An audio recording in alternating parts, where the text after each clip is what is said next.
After an off day yesterday, the Saugerties Stallions are back in action on the road today in Glens Falls, New York to take on the Glens Falls Dragons in a PGCBL East Division matchup. It's the Saugerties Stallions and the Glens Falls Dragons live on the Saugerties Stallions Broadcast Network. Good evening, and thanks for joining us. The first of two games tonight, a doubleheader, and we'll have both broadcasts for you here on our YouTube page. John Gross alongside Michael Gross. And Michael, we have two games today.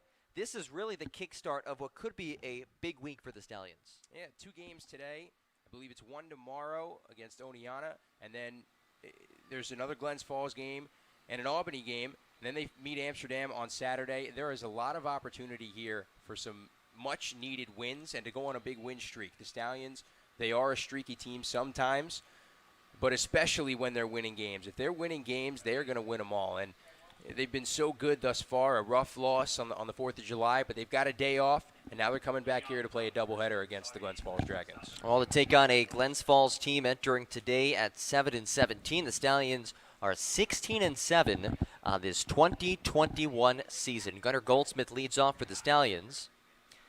We'll get you the starting pitcher Riley Orr's numbers in a second, but first, it's Goldsmith, the .328 hitter. Righty to lefty as Orr works through the windup, kicks and deals, and gets a swing and a miss for the first strike.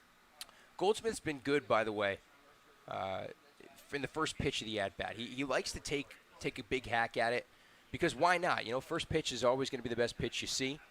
And, you know, you want to kickstart the team. You want to kickstart the game. A 1, bouncer down the third base side, scooped up by Peter O'Toole at third base. His throw a little bit offline to first, but gets there in time to Neekum. So let's take a look at Riley Orr's numbers. And Michael, he's a guy who's faced the Stallions twice this season. Yeah, faced the Stallions twice. He's 1-4 on the season, a 10.80 ERA. In 20 innings, he's given up 32 hits.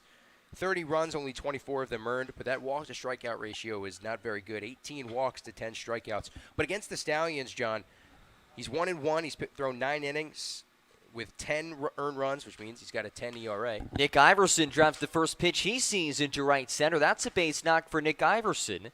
And with one away in the top of the first, the Stallions have a base runner. And Michael, Nick is a guy who, with the loss of Fritz Genther, is going to be a huge player down the stretch. Yeah, Fritz, such a good glove and sometimes an even better bat. But Iverson's been doing a bit better. Only had 4 hits on the season until now. He was 4 for 27. But that hit's going to be big, you know. The second batter of the inning, just going out there and getting on base, that's what you want to do. You want to attack early, and Iverson's good at that. But another thing, John, as Riley Orr throws over to first, Iverson's stolen 3 bags. That's the third most on the team. And, you know, the Stallions don't steal a ton of bags. Goldsmith leads the team with 6. But Iverson's probably the quickest guy or the second quickest guy on the team behind Renwick. Yeah, Renwick's speedy. He's in the starting lineup as well. It's Josh Stevenson, another guy who has nice wheels at the plate. The lefty watches a fastball outside. The batting order tonight for the Stallions, we saw Gunnar Goldsmith lead off. He plays shortstop. Iverson bats second, plays second. Josh Stevenson up now in center. Tyler Kelter cleanup at first base. Colin Mackel bats fifth and left. Andrew Wilhite bats sixth in right field as Orr comes set of the 1-0 offering. Scoreless top of the first. Kicks and deals to the plate and works the outside corner. So Wilhite sixth in right. Noah Berghammer, Wilhite's Minnesota teammate, bats seventh, the extra hitter. Jack Renwick eighth at third base, the catcher, and the 9th hitter tonight, Jacob Marquez. And Caden Kendall bats last. He's the DH. Scoreless top of the first. Iverson leads off at second after a single to right. Another pickoff attempt back to first unsuccessful. Ahead for a slide by Iverson. Riley Orr knows this team well at this point. Granted, he hasn't faced everybody in this order, but he knows this team very well, and he knows Iverson. He's going to be a pest on those base paths. 1-1 count, one away, righty to lefty. As Orr works home, hit and run, dribbler to second, fielded by Rend. He'll throw to first. In time that retires Stevenson, but the jump by Iverson prevents a potential double play ball as he's in safely to second. Yeah, Stevenson does his job. And now with a runner in scoring position, you get Tyler Kelder, Mr. Stallion, TK. You know, he's going to go out there and hopefully drive Iverson home to put a run on the board early on for the Stallions. First of 2 games today, a doubleheader. Both games are just 7 innings long. There's no mercy rule. It's a complete 7 innings. So Kelder comes to the plate, the cleanup batter tonight. Like Michael said, looking to drive home Iverson from second as he lines this foul to the third base side. Kelder, a .254 hitter, was 1 for 4 with a single, also had a pair of strikeouts in the 4th of July loss against Amsterdam at Kantine.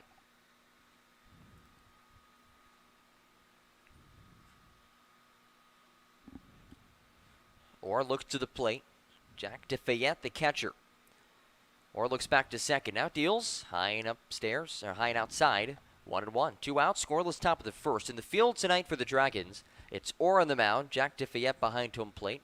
Left to right of the infield, Peter O'Toole, Cameron Collette, Joe Rend, and Jared Neekum. Left to right of the outfield is Jack Stolper, Corey Listing, and J.C. Caffarella. Kelder settles back in, awaiting the 1-1 offering with 2 outs. The pitch home is lined to center field, taking Listing back, reaching up, making the catch as he extends his arm skywards, and that wraps up the top of the first. No runs coming across for Saugerties. On 1 hit, 1 runner left in scoring position. At the end of the top of the first, it's scoreless from Eastfields.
Bottom of the first, and we get our first look at Dom Marcosio, the Stallions starting pitcher, the righty out of Wofford. And Michael, this is a Stallions rotation that has been rock solid all year long, and Marcosio has put up some of the best numbers in that unit. Yeah, 2.40 ERA in 4 games, 12 strikeouts and 3 walks, only 11 hits as well in 15 innings pitched.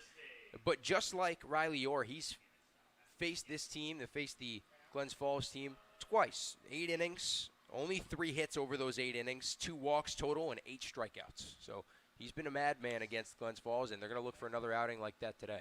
Yeah, no runs allowed over those 8. That certainly impressive numbers for Marcosio as he comes through the delivery. First offering home to Corey Listing is fouled back, and Marcosio works ahead 0-1. Scoreless bottom of the first.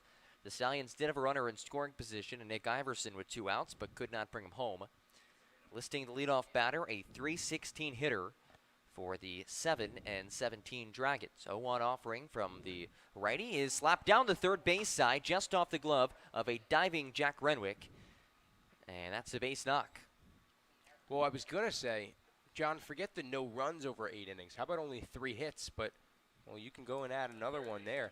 But either way, yeah, the leadoff batter gets on through a hit. That's a hard hit ball, and that's a really tough play to make over at third. Well, we've seen Renwick make some amazing plays at third base this year, but couldn't quite make it. Not that he should have made it. It's certainly a hit as Peter O'Toole comes to the plate. Marquez is going to throw down to the steal attempt. The throw is in time. A great toss from Jacob Marquez as Listing took off, and that's the first out of the inning. we say this time in and time out. We've had the pleasure of watching 3 incredible catchers behind the plate with 3 incredible arms, and Marquez keeps doing it every single game. You know, it almost feels like he picks somebody off or catches them stealing just about every single game, and that throw was on the money. A little bit high, but still got there in time. 1-0 pitch was just fouled back. Good toss for Marquez. A great tag as well at second as the 1-1 home is low in the dirt, 2-1. And the catchers have been a strength for this team. Really, the 3 out, now 2 of them. But just a great group of guys, and they all bring something positive to the table. 2-1, bounce down towards short. A diving attempt by Goldsmith unsuccessful as he skirted to his right, could not make the play, and that's into left field. The second hit of this first inning, and you said it, Michael, Marcosio only allowed 3 hits against Glens Falls over the first 8 innings against the Dragons this year. He's lit up 2 so far in the first inning. Yeah, but there's a lot of time, too. You know, it is a 7-inning doubleheader, so I'm sure that head coach Rich Doobie will definitely let Marcosio run a little bit. He wants to save his bullpen. He's got a long week ahead, and at the end of it is Amsterdam, so he doesn't want to tire anybody out. Colby Brulette steps in. Marquez just able to block that low pitch. It's ball 1. Scoreless bottom of the first. Brulette, a 192 hitter, the DH tonight for Glens Falls in his first game. Again, first of 2 games. It's a doubleheader. Both games are 7 innings. The 1-0 home is again low for Marcosio for ball 2. The batting order for the Dragons, it was Listing who led off in center. Peter O'Toole up now, was just up at third base. Colby Brulette batting third, the DH. Joseph Kersey, the cleanup spot, the extra hitter. Here's the 2-0 delivery, works the inside corner, 2-1. Cameron Collette bats fifth at shortstop. Jack Stolper sixth in left. Jared Neekum hits 7th at first base. Jack DeFayette 8th and catching. The 9-hitter is J.C. Caffarella, who patrols right. And Joe Wren rounded out the order, batting 10th at second base. 2-1, line shot just dug at a leaping Goldsmith makes the catch, throwback to first in time. It's a 6-3 double play, and the line out results in 2 outs as we head to the top of the second. Still scoreless from Glens Falls. No runs, 2 hits, nobody left on base. Stallions baseball on the Saugerties Stallions Broadcast Network.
Top of the second, scoreless from Eastfield and Glens Falls. Stallions Baseball is brought to you by 5-Star Awards and Tees, Top Custom Team Gear Awards, Benson Steel, the Stallions stolen base sponsor. Benson Steel, they put stuff up you can't knock down. Bob Garrick Septic, honest, dependable, reliable. If you need it pumped out, call Bob. And BP's Carpentry and Maintenance. Colin Mackel leads off this inning as he gets a good piece of this to right, but not nearly deep enough, as it's caught by a backpedaling J.C. Caffarella for the first out.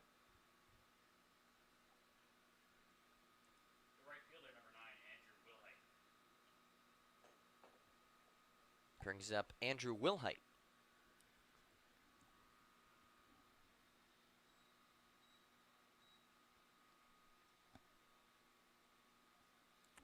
Ready to lefty.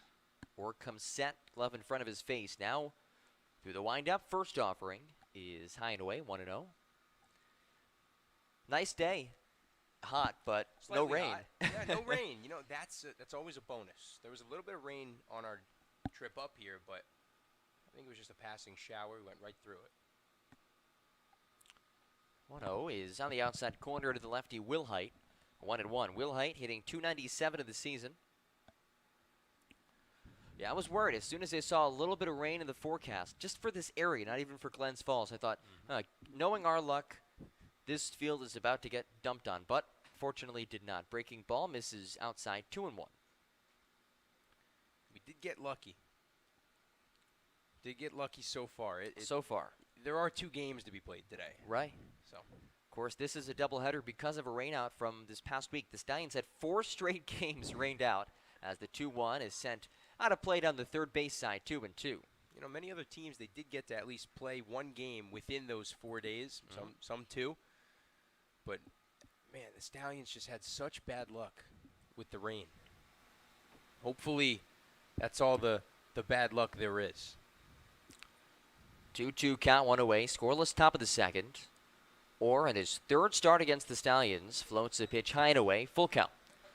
And you have to imagine that the 4 off days in a row due to the rainout, where they go into a day expecting to play, they don't end up playing, that probably contributed somewhat to the lackluster performance against Amsterdam, as Orretti's the full count. 3-2 delivery to Wilhite is smacked into the right center gap. That drops in for a base knock. He takes a big turnaround first. He's off to second. Wilhite hustling, and he is thrown out by a mile. A nice toss by Listing from center. The tag applied by Cameron Collette.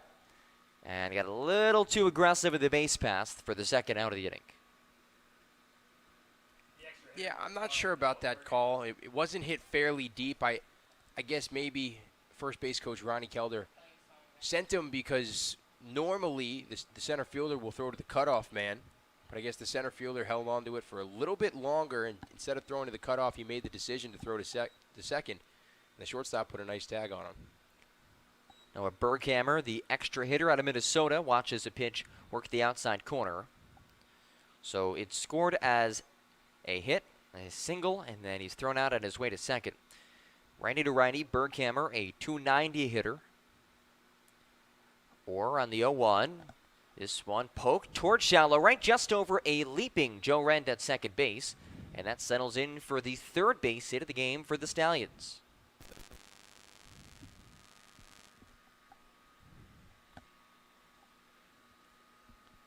You got to keep them coming, too. You know, base hits, if you string them along, you're gonna get some good. And with an order like this, even the bottom of the order, they know how to hit. Jack Renwick has been good with runners on, so anything here would be delightful, to say the least. 2-way for the speedy Jack Renwick, who was the hero back on June 29th. A walk-off hit against this very Glens Falls team as he watches a pitch just a bit upstairs, 1-0. That was a game that, Michael, entering the 8th inning, seemed like the Dragons were going to come away with. It was 7-3 Glens Falls, but the Stallions did a great turnaround.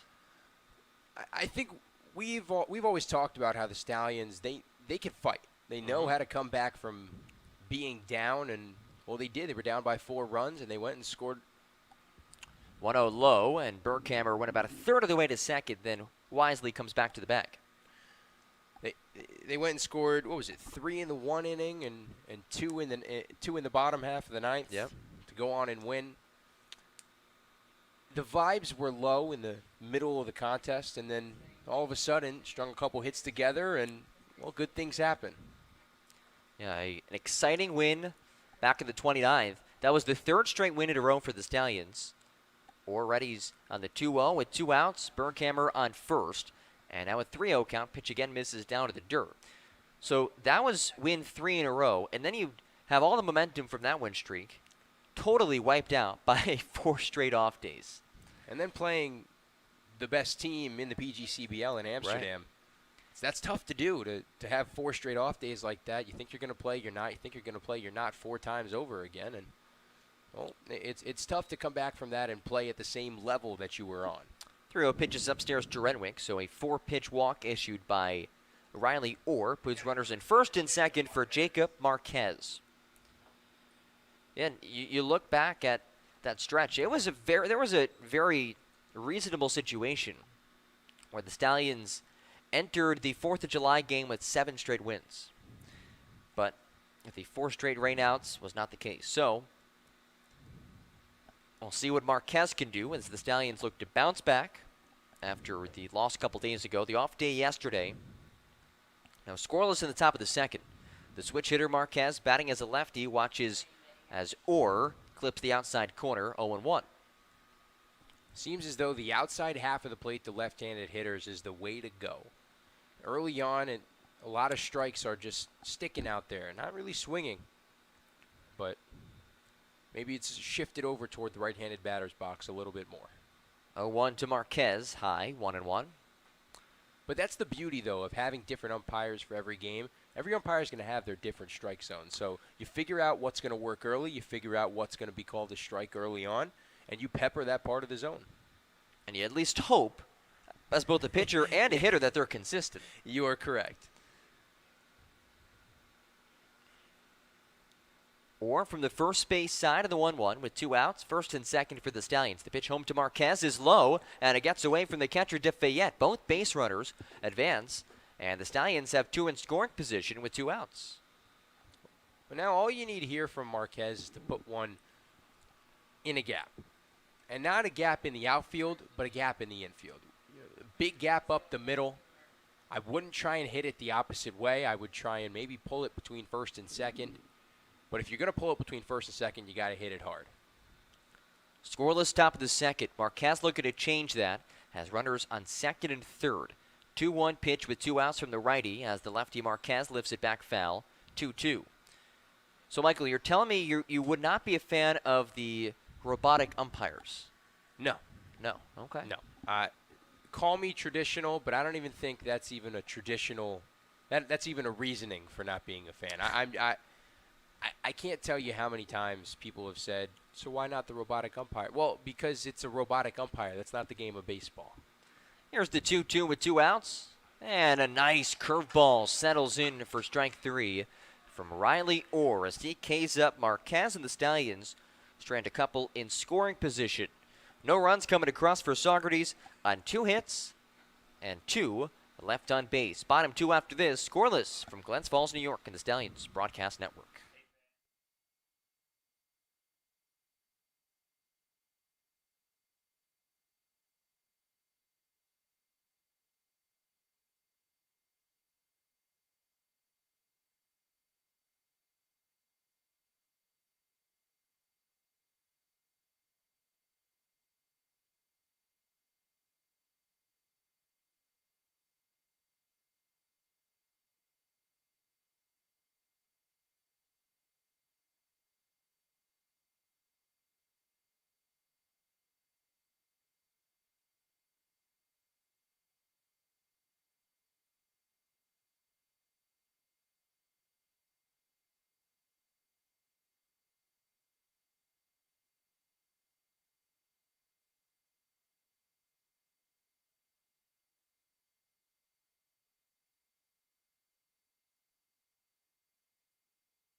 Bottom of the second, scoreless from Glens Falls between the Stallions and the Dragons. Stallions baseball is brought to you by Delvecchia and Kraft Injury Lawyers. The Stallions hit by pitch sponsor. If you've been hit, call Delvecchia and Kraft Injury Attorneys. Dallas Hot Wieners, the Stallions bullpen sponsor, bringing the hot sauce out of the bullpen and design yourself strong sports performance. At DYS, they build better athletes. First pitch of the inning from Marcosio is fanned on by Joe Kersey, the .333 hitter. the extra hitter. Both teams have had no trouble cranking out hits in the early goings, but still scoreless in the bottom of the second. 3 hits for Saugerties, 2 for Glens Falls, as the 0-1 is tapped back foul, 0-2. This is what Marcosio has to do. To be able to bounce back, you have to keep throwing strikes early in the count, and getting ahead in the count on the hitter. You know, you need to really take the wheel and grab a hold of those reins and be able to just try and control the game. You know, getting ahead in those counts will help you do that. 0-2 delivery for Marcosio. Kicks and deals. Bounced foul to the third base side. Count stays 0-2. So I want to go back to the robotic umpires things because I like it. I think a strike zone is a strike zone. I mean, why would you... Well, we'll continue this after this pitch as Marcosio rocks and fires on the 0-2 and sails it over the head of a ducking Kersey, 1-2. Like, why would you want an umpire to have a chance to completely mess up a call? Like Angel Hernandez gets a lot of criticism, right?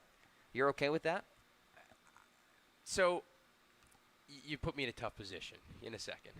1-2 for Marcosio. Swinging strike 3. Great off-speed stuff from the righty out of Wofford. And it's her first Mid-Hudson Valley Federal Credit Union strikeout of the night. 1 away. As much as I like umpires getting calls correct, every sport, every person, anything, nobody's perfect. And I think that's the beauty of the game sometimes, where for one fan base, it could end up being something good. For another fan base, it might not. And sometimes that's the beauty of the game. You know, there's been plenty of calls that were maybe strikes that were called balls, outs maybe called safe, and vice versa. But at the end of the day, I don't think a robot is the answer because it takes away from some of the fun. Because also, you have a bad umpire one day, the fans can get into it. You never know. You never know. So I think it takes away from some of the fun of the game. It's a 1-1 count on Cameron Collette, the 241 hitter, when fishing for a pitch in the opposite batter's box. And Marcosio totally fooled him as he works ahead 1-2 with 1 out. I just think in something that is supposed to be as cut and dry as a strike versus ball call, there's no better way to do it than with robots, as Marcosio misses down and outside 2-2. And I understand, I think there's very much still a need for umpires at a baseball game. There's discretion on plenty of plays, plenty of situations in baseball, but I feel like strikes and balls, you have to be right, as the 2-2 is softly rolled towards third. Renwick slides to his left, flip across the diamond in time, 2 outs. Can I ask you this? Okay. How would I know you're a big football guy. Yep. You want the robotic umpire in football? No. Robotic referee in football? No, but I think there are different things. I think a strike versus ball is a very clear-cut thing. A strike zone is a defined rectangle, right? It's defined. I think there still should be umpires for everything else that happens at the game of baseball. But there's no check on a strike versus ball call, right? You have the replay review on other things in baseball, which I think is really good. As the first pitch is fired home to Jack Stolper, and grounded foul to the first base side 0-1. Scoreless, 2 outs, bottom of the second, and an 0-1 count on the 243 lefty Stolper. So I just think it's cut and dry. It's you get the game moving along. You don't have to worry about an umpire messing up. Marcosio misses upstairs 1-1. Well, my thing is, you have the home plate umpire, obviously there to call balls and strikes, but to make the play at the plate, to call the play at the plate. Yeah. If you get rid of the home plate umpire for balls and strikes, 1-1. So my apologies. No. Then you're essentially getting rid of the home plate umpire in general, and then what are you gonna have the first base umpire run all the way from the down the line and get there to the home plate to make the call? Well, with robotic umpires, you'd still have umpires at the normal spots. The 1-2 is outside 2-2. You still could have a home plate umpire. His job just wouldn't be to call balls and strikes. You would leave that to some sort of software that would identify the strike zone based on the hitter, and you go from there. 2-2. Well, no doubt about that striker ball. A swinging strike 3. As Stolper is retired, the second Mid-Hudson Valley Federal Credit Union strikeout of the inning. And we get to the top of the third. Cruising along, scoreless from Glens Falls on the Stallions Broadcast Network.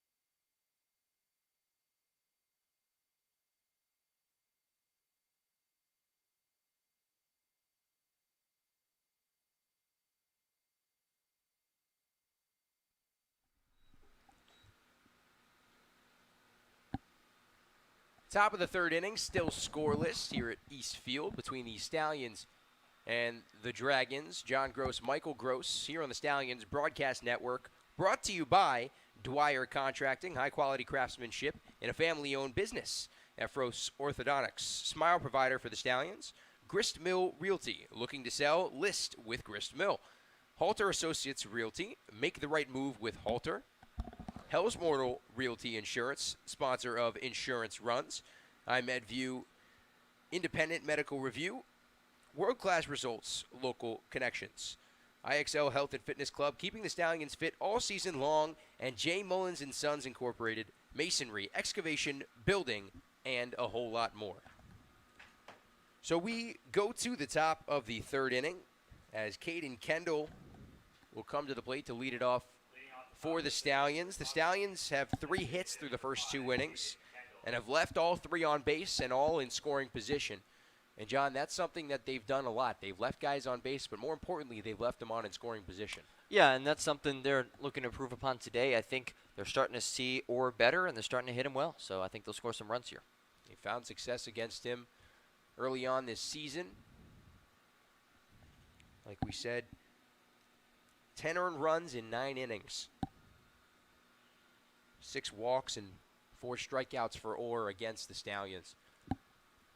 The 1-0 is Kendall rips one into left field, and that'll get down and dunk in for a base hit.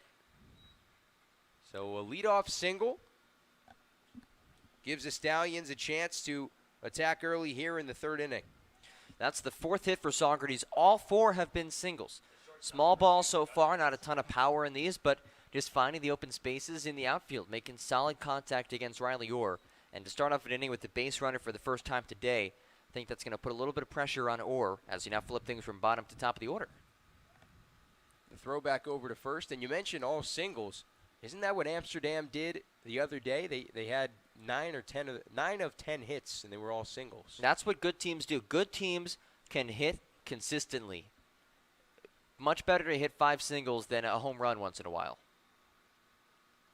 Nothing and nothing, and it's in there for strike 1 on a breaking ball from Orr. I think we might have to tell that to the Yankees. Yeah. You know, I think you're right. Maybe you should go be the hitting coach. Everybody go and hit for singles as Orr throws back over to first. And why not? It's good baseball. Mm-hmm. The 0-1 to the leadoff batter, Gunnar Goldsmith. Pitch is chopped over the head of the first baseman, but it is foul. Goldsmith grounded out to third to start off the game. He's been very good this season in the leadoff spot. Reached base safely in 16 of 17 games and has a hit in 14 of 17. Average around 340 as well. Orr comes set at the stretch, glove at the belt. Looks back to first. The pitch, a breaking ball, released a bit early outside, and Jack DeFayette takes a little bit of a step out. I think Orr, he had 2 strikes on him. Now it's the 1 ball, and well, he's going to have to be careful here too, because Kendall doesn't look like he can, but he's pretty speedy out there. He can definitely haul around the bases. He can move. 1 ball, 2 strikes to Gunnar Goldsmith. The pitch cut on and miss, strike 3. The throw down to second is not in time. So no strike him out, throw him out, but nothing for Goldsmith for the first out of the inning. And our first Benson steal of the game. And just as we were saying it, Caden Kendall can really move. This is a team that has not been afraid to steal this year. Adam Cray been very aggressive as the third base coach, and it's paid off well. And now with just 1 out, the Stallions have a runner in scoring position. Here's Nick Iverson, who had the first hit of the game in the first inning. Now with a runner on second, bit of a different story. As Iverson watches a breaking ball in there on the outside half. And, you know, we mentioned before, Iverson probably going to take the place of Fritz Genther And he can do it all just like Fritz. He can, and it's nice, too. He's versatile in the infield. He gets the start today at second base. I think we'll see Renwick a bit at third, but multi-talented guy. Another breaking ball in there for strike 2. And so Iverson quickly behind in the count, 0-2.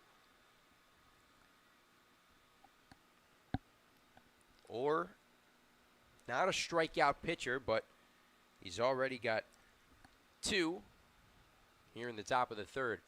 No balls, 2 strikes, 1 out. Kendall leads off of second, or from the stretch. Another breaking ball just inside to Iverson, and he shakes his head.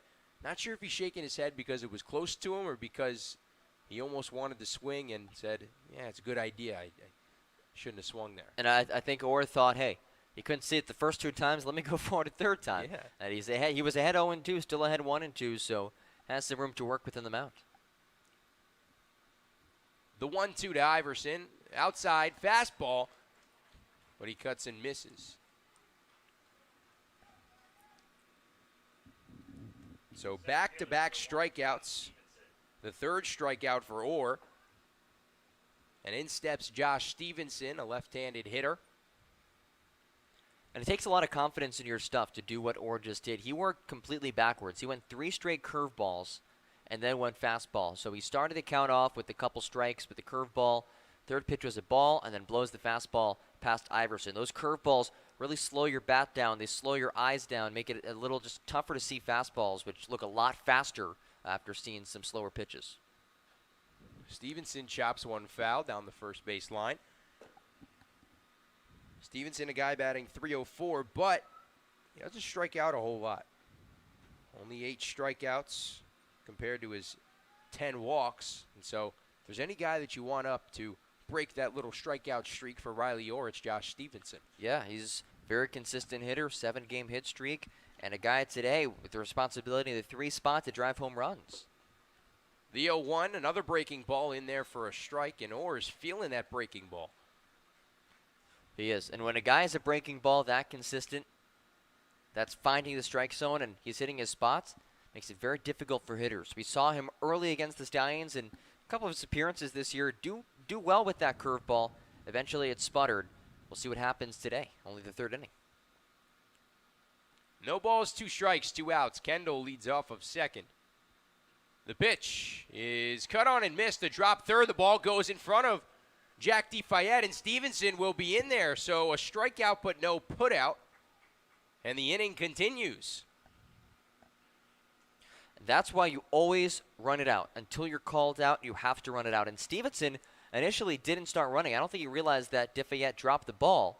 And then he started to take off once he realized that DeFayette had no idea where the ball was. And it ended up rolling in front of him. A lot of times on those drop third strikes, it'll go behind or to the sides. But that one pretty far ahead of him. And he didn't notice it until it was far too late. Well, here's Tyler Kelder once again in a position at the plate with runners in scoring position, at least one. The throw back over to first, not in time. But he's going to have a chance to redeem himself, Tyler Kelder, as Caden Kendall leads off of third and Stevenson off of first. With the runners on the corners, the first offering to Tyler Kelder here from Orr is lined back up the middle. Rendy will try and go to second, and he's safe. Cameron Collette couldn't corral it as the throw was low from Rendy, and Caden Kendall will score. So a fielder's choice gone wrong. Stevenson will be safe at second, and Tyler Kelder will be safe at first. So with 2 outs, the Stallions take the lead 1-0.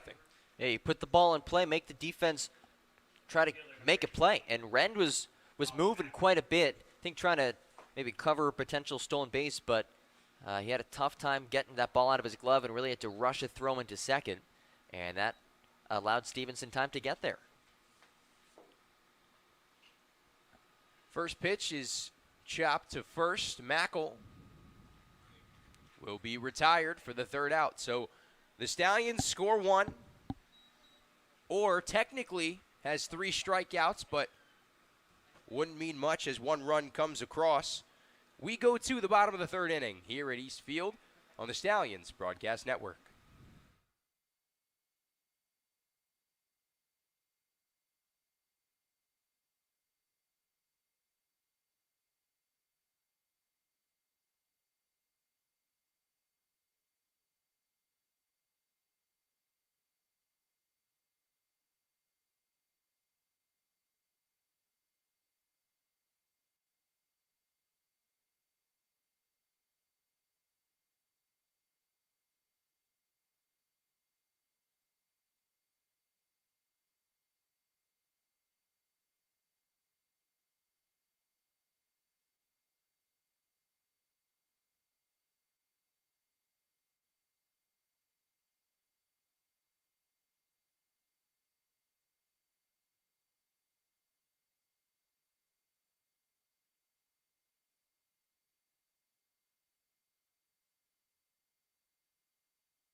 Bottom of the third, the Stallions have a 1-0 lead here on the Stallions Broadcast Network. Brought to you by Jim Howick Seamless Gutters. Protect your home with Jim Howick. Jolly Cow, the Jolly Cow in Lake Katrine, because everybody loves ice cream. And Lineman Institute of the Northeast. Climb to a successful career. First offering from Marcosio. Hits the outside corner for a strike. And he's working a lot quicker now. He's coming set a lot quicker than he was in the first inning. And he had a pretty good second inning as well. Second pitch is cut on and missed from Jared Neekman.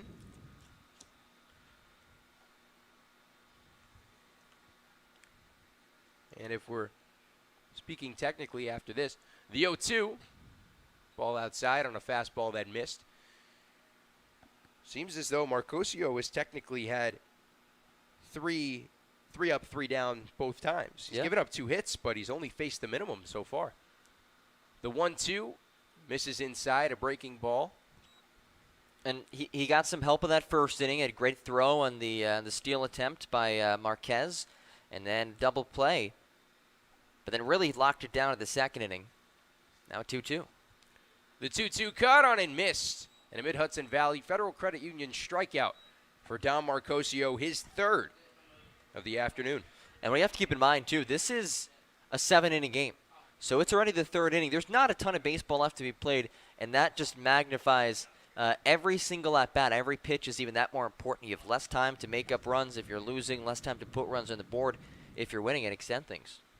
There's Jack DeFayette as he hits one over the head of Kelder into right field, and that'll dunk in there for a base hit. So a 1-out single will bring J.C. Caffarella to the plate. Nicely hit ball. He stepped into the box with an aggressive mindset. You can tell when guys just swing at a first pitch with confidence like that, they were looking for something to hit. He got it, and he drove it out to right for a base knock. Caffarella batting 161. Just 5 hits in 31 at-bats in 12 games. Marcosio's first offering is fouled back down the third base line and out of play. Michael, a nice contingent of Stallions fans here tonight. See a couple groups of Stallions fans. Well, I believe I saw Dom's father. Not 100% sure, but he normally comes to all of his starts, so I would have to assume that he's here, as a strike is in there for an 0-2 count. They're some of the biggest Stallions fans as well. Even when Dom isn't pitching, I've seen them at some games. Make the trip up to Albany, seen them here at Glens Falls. Great group of people. As a breaking ball misses inside, 1-2. John, might I add, I feel like it's already cooled down a bit since we've first gotten here. Got here around, 3:45? Already cooled down. Yeah. Close to 6. Caught on and missed, strike 3, and another Mid-Hudson Valley Federal Credit Union strikeout. The second of the inning, the fourth of the game for Dom Marcosio. Yeah, and again, good stuff from Dom Marcosio, who got hit a couple times in that first inning, but since then has been getting ahead in counts. That's what he does. He does not give up a lot of offense. Again, one of the key pieces of the starting rotation for Saugerties, and is really continuing where he left off entering this game. First pitch, a ball in the outside corner, but it actually sticks, so make it a strike, 0-1. And Marcosio's done everything we've said that he needed to adjust after that first inning. Work a little bit quicker, pepper that outside corner. And go with what works. Absolutely. With a runner on, the 0-1 is lined back toward the screen. So it'll make it 0-2 with 2 outs. To Joseph Rendy, who's batting .097 out of the University of Rochester. Struck out 9 times this season in 31 at-bats. No balls, 2 strikes, 2 outs. The pitch, caught on and missed, strike 3. As Marcosio strikes out the side for another Mid-Hudson Valley Federal Credit Union strikeout. That's 3 in the inning, 5 on the game as we go to the top of the 4th inning here at East Field on the Stallions Broadcast Network.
Top of the fourth inning as Andrew Wilhite steps into the box here at East Field. John Gross, Michael Gross here on the Stallions Broadcast Network.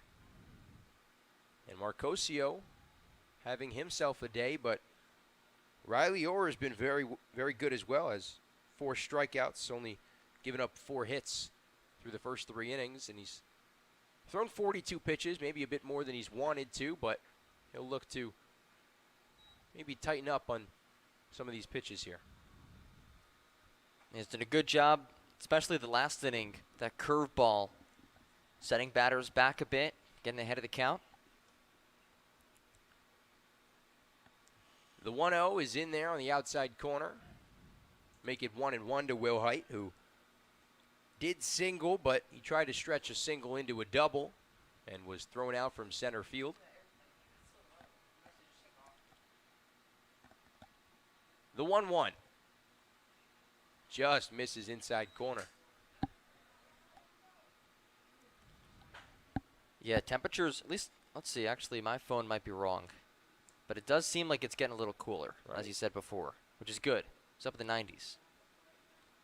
The 2-1, just a bit low, make it 3-1, and now a hitter's count for Andrew Wilhite. 84 degrees.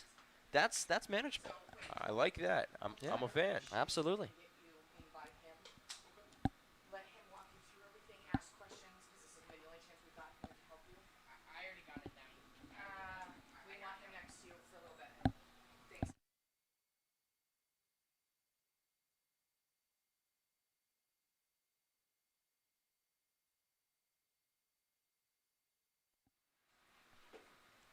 Three balls, 2 strikes here to Andrew Wilhite. As Orr deals, Wilhite grounds it to second. Rendy over to Jared Neekum in time for the first out.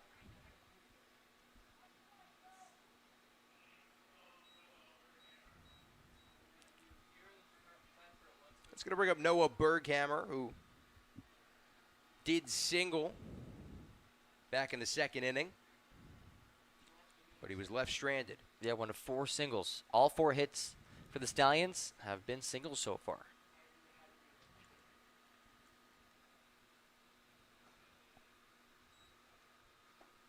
Pitch outside for a ball.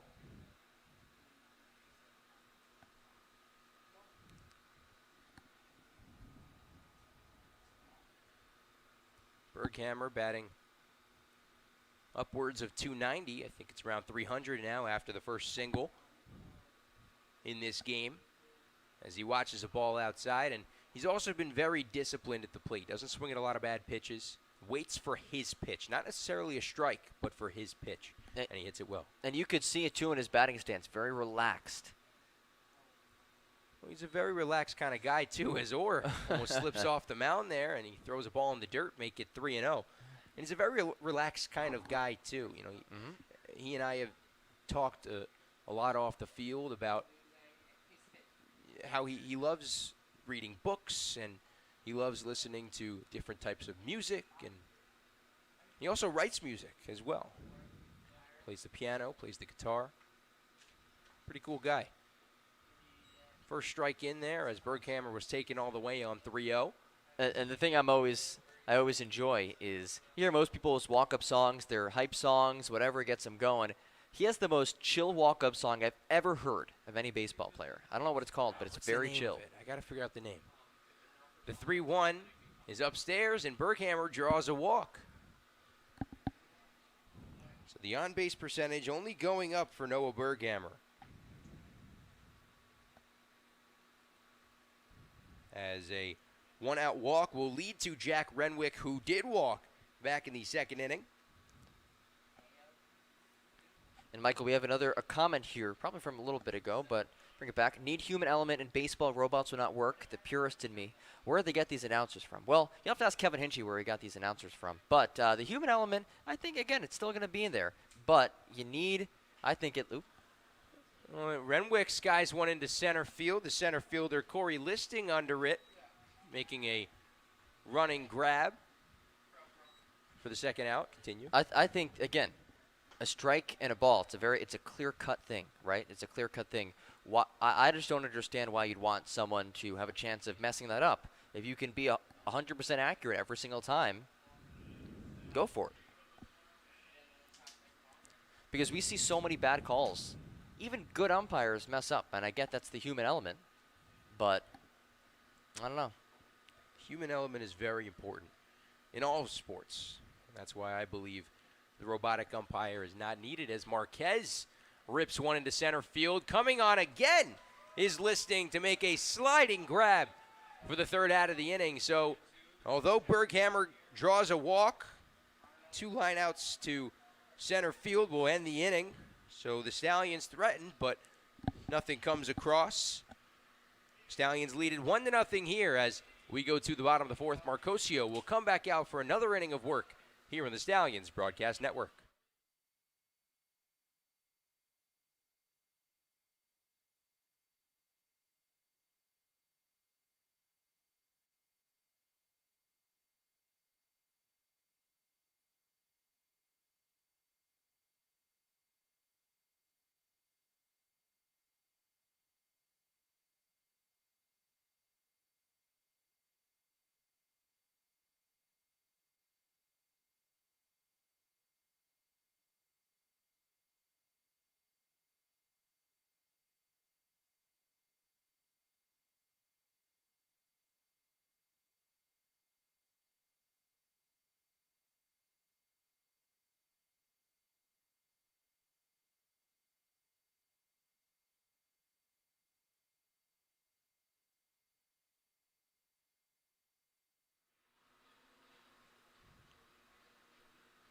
Back here at East Field on the Stallions Broadcast Network. The Stallions lead the Glens Falls Dragons 1-0. Here on the Stallions Broadcast Network, brought to you by Main Street Restaurant, voted best Mexican restaurant in the Hudson Valley. Mid-Hudson Valley Federal Credit Union, the strikeout sponsor for the Stallions. Mirabella's Restaurant, perfect for friends and family, tonight and every night. And Montano's Shoe Store, the best athletes wear the best from Montano's. So like we said, Marcosio coming out once again for another inning of work. He's been fairly good. Some would say great, as he's got 5 strikeouts, only given up 3 hits. Although that does total his hit counter from the first 2 games against the Dragons. But the most important thing is that 0 on the scoreboard. You can give up a ton of hits, but if you're doing a good enough job to keep the other team from scoring. That's all that matters. It is Corey Listing to lead it off, and the slider catches the outside corner. Call it 1-1. And you're right. The 0 on the scoreboard, the goose egg, is the most important part in baseball. In any game, honestly.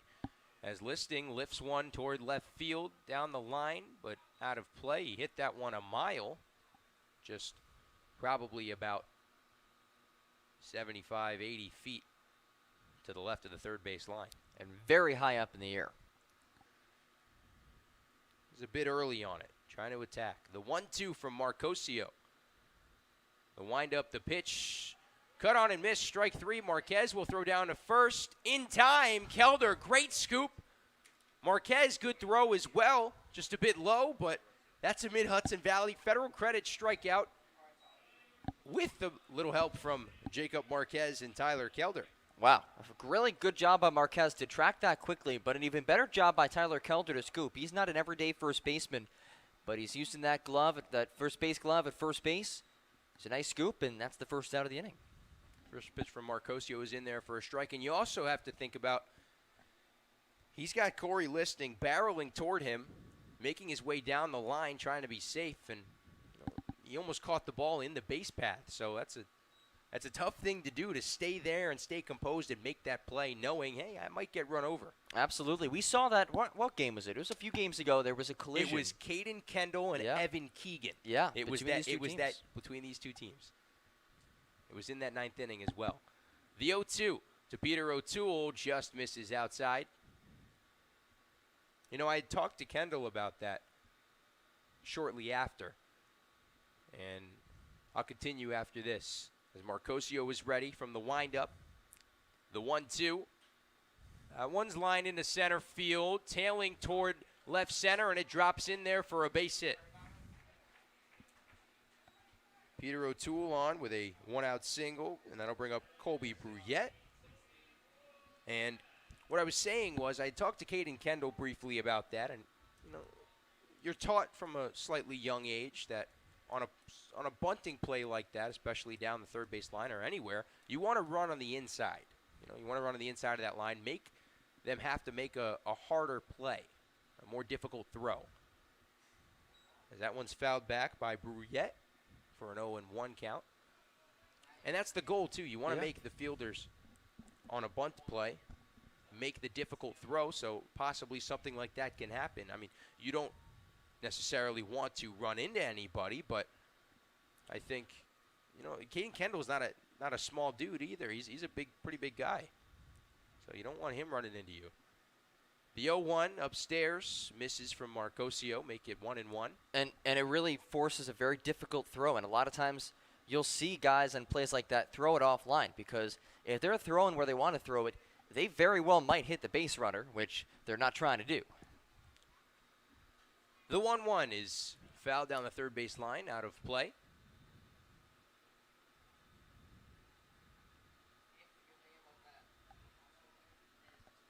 It's Bruyette at the plate, Peter O'Toole on first. O'Toole has 2 hits in this game, but Bruyette grounded out, or lined out actually, into that double play. That started with Goldsmith's leaping grab as he chops one to first. And no play on down, as Iverson did prevent it from going into right field, so that might have kept Peter O'Toole on second for now. But Bruyette is in there with a base hit. And I agree, Michael. I think that the play by Iverson, while he was not able to throw it to first base because that would have been a very tough play, his body is going one way, his arm would have to go the other way, that kept O'Toole on second base, which is really big. It's going to bring up Joseph Kersey, the extra hitter who struck out in the second. He was the first of 6 strikeouts thus far from Marcosio. And with 2 runners on, I think Marcosio will look to do it again. Don't really want the ball in play here. As Kersey lifts it foul and out of play down the right field line. Marcosio's had a bit more of a better pace as he's been coming set a lot quicker, and I think he's just been a lot more focused on just throwing to Marquez, focusing on the batter. The 0-1 outside, and Marquez, it gets by him. I think they'll score that a wild pitch as both runners will move over. That eliminates the double play via force. So a ground ball would most likely score a run for Glens Falls and tie this. It also amplifies the need for a strikeout in this at-bat. Absolutely. 1 ball, 1 strike. O'Toole off third, Bruyette off of second, with Kersey at the plate. The 1-1 from the stretch as Marcosio deals a breaking ball, misses upstairs. It's a tough situation here from Marcosio, but it's really going to test the strength of the mind.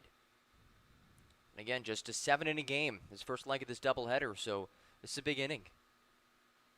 Fouled back on a 2-1, make it 2-2, and Marcosio has a chance here. There's a little bit of light at the end of the tunnel, but he's going to have to pitch his way out of a jam as there's something stirring down the left field line in the bullpen, but nobody up and throwing yet. The 2-2 from Marcosio. Caught on and missed, strike 3. His 7th Mid-Hudson Valley Federal Credit Union strikeout in just the first 3 2/3 innings. So he's 7 for 11 on outs, and that's from the K. Oh, you've been saying it. That's huge because now that eliminates the sacrifice. Play here, just making out for the Stallions to get out of this inning without allowing any runs. It's what Marcosio has done such a good job of today and throughout the season. Sure, some guys maybe reached in that first inning, but he got out of it. We'll see if he can get out of it here in the 4th. 0-0 to Cameron Collette as he fouls it back. Here's my query with this, John. You have the infield playing pretty far back. If it's a soft grounder toward the middle infield, a run's going to score, and he's going to be safe at first. I don't know why you don't bring the infield in a little bit more, as that one is lined into right center field for a base hit. Here comes O'Toole. Bruyette right behind him. And an RBI single, a 2 RBI single for Cameron Collette gives the Glens Falls Dragons a 2-1 lead. So nice piece of hitting. Saw a pitch he liked, drove it out to right center. Nothing too crazy, but now 6 hits for the Dragons, who are hitting Marcosio well, and they finally break through. They got some guys on base earlier, and they're able to take the lead in this 4th inning, which really is, think of it more like the 6th inning.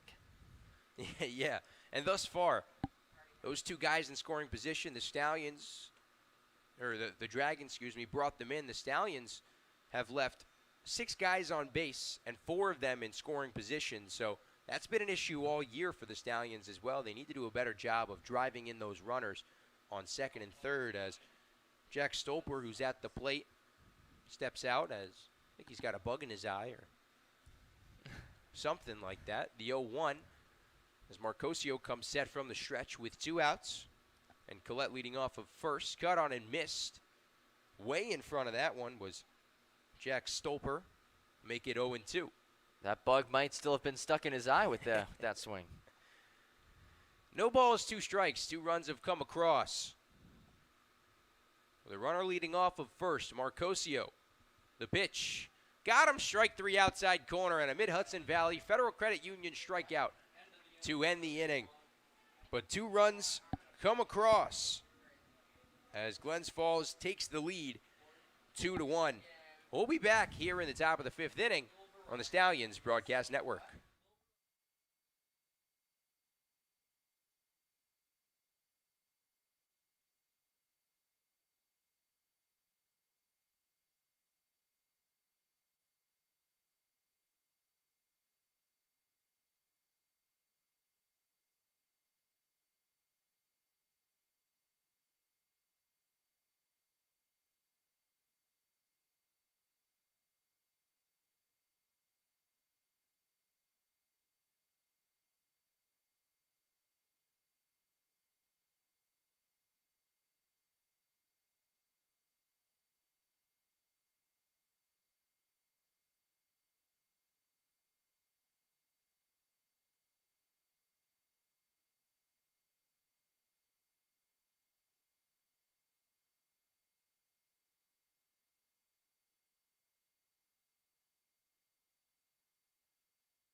Top of the 5th inning, the score 2-1 Glens Falls as the Stallions will come to the plate with Caden Kendall leading off. With a bit of work to do, as Marcosio, although he does have 8 strikeouts in 4 innings, has given up 2 runs. The first 2 runs he's given up against Glens Falls all season. But here's Caden Kendall, who singled and then later scored in the 3rd inning via the E4 from Joe Rendy at second.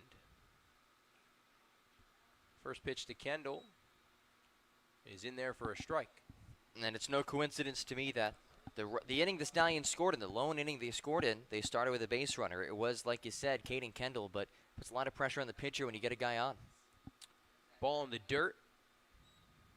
And just the way that this team has moved guys around the bases, whether it's a stolen base, which we've seen a lot, we saw it from Kendall earlier in the game, or just solid hitting, again, with no outs. You give yourself just more opportunities to drive guys home, and the way this team at times at least has struggled to drive guys in scoring position, you're just going to have more opportunities to do that by getting on earlier.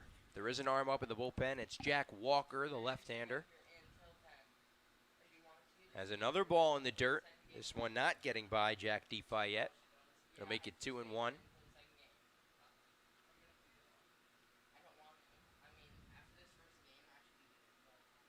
So I don't know if Marcosio is done yet. It just looks like he's tossing, maybe a little bit of stretching and tossing. But the 2-1 misses inside, make it 3-1 to Caden Kendall. Again, 14 innings will be played today, so I'm always intrigued to see how coaches really manage a doubleheader like this. You have 14 innings. Stallions did have an off day yesterday, so maybe some more arms than normally.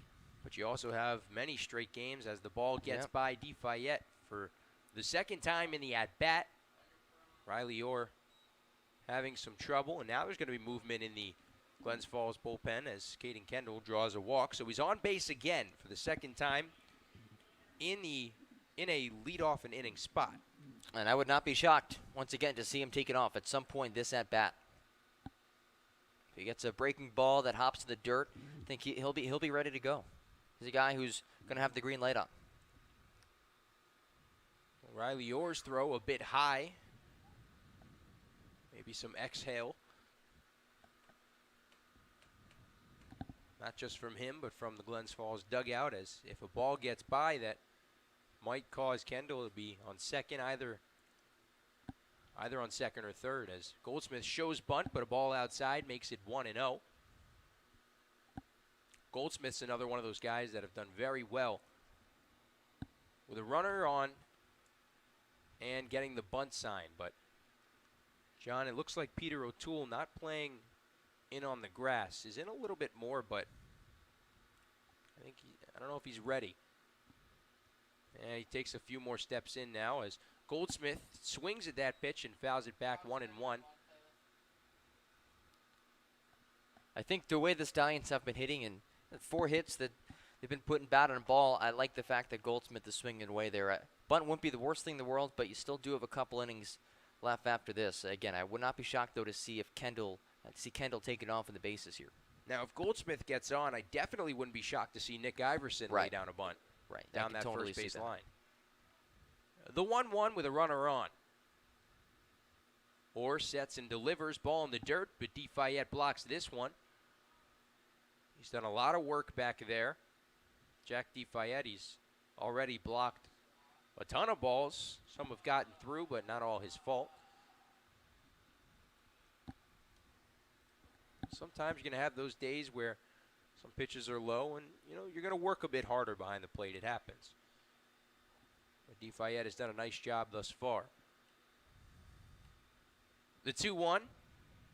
Goldsmith right back where it came from, up the middle and into center field for a base hit as it's misplayed there by Corey Listing, and Caden Kendall will move on over to third, and Goldsmith has a no-out single that puts the runners on the corners, which brings up Nick Iverson.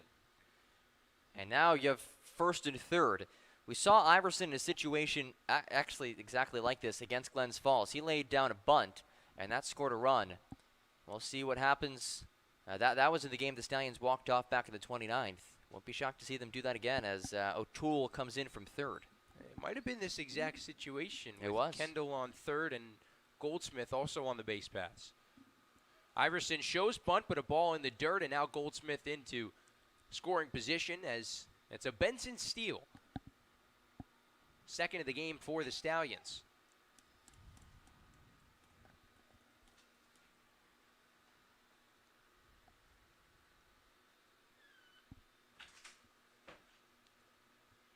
The 1-0 to Iverson is chopped up the middle or checks third, and he runs over, but Jared Neekum wasn't on the bag, and he tossed it over and then tagged Iverson out.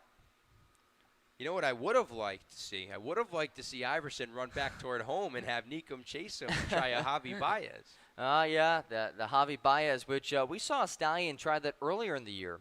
I think it was Fritz Genther. I believe he was called so. out of the base paths. But, yeah, that would have been entertaining. Nonetheless, still 2 more chances for the Stallions to try to drive home these runs. And a big spot for Josh Stevenson with one swing of the bat can give Saugerties the lead back.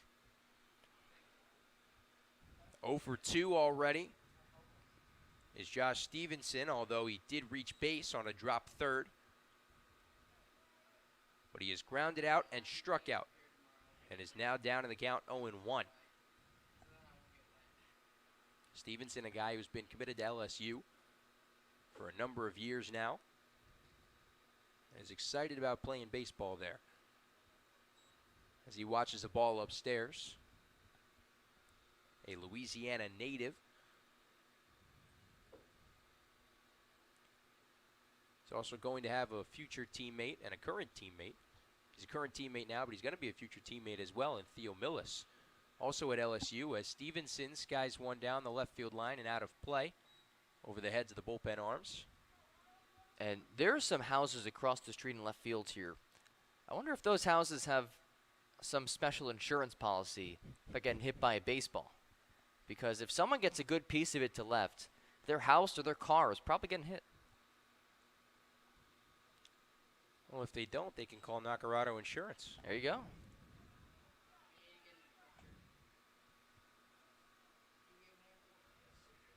So a breaking ball missed outside. It'll make it 2-2 to Josh Stevenson with just 1 out and 2 runners in scoring position.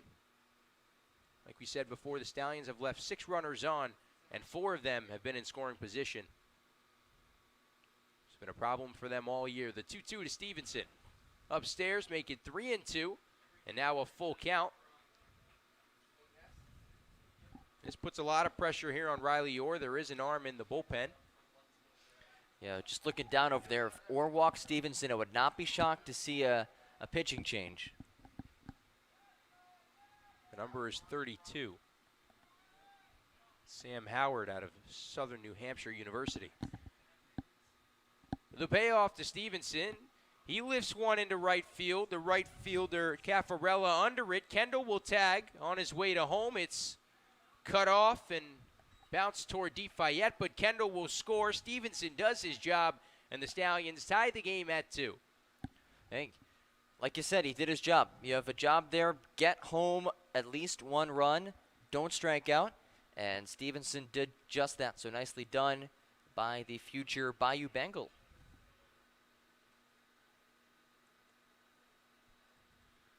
So now with 2 outs in the inning, still a runner on and in scoring position for Tyler Kelder, who reached base safely on the error from Joseph Rend back in the 3rd.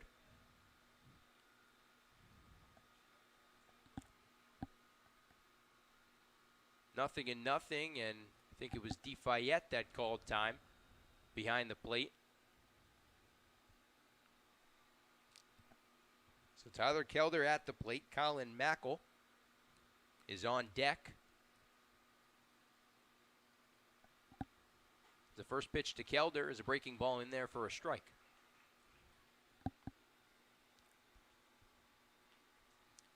I think it's important here for Riley Orr to obviously get this out, but to do it on not a lot of pitches. You want to get out of this and give the Dragons the ability to, keep this game going tied after this inning. As another breaking ball is in there for a strike. Kelder not liking the call. He turned away. Yeah, same pitch, pretty much the same spot, working that down and outside part of the strike zone.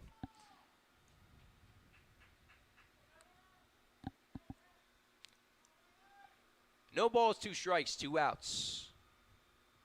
As Goldsmith leads off of second. Orr sets at the belt from the stretch. The pitch is upstairs. Missing 1 and 2.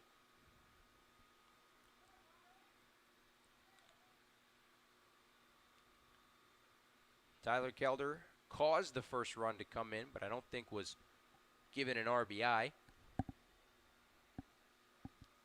Have to double check that. I'm not the official scorer here, nor do I think I have the credentials to be.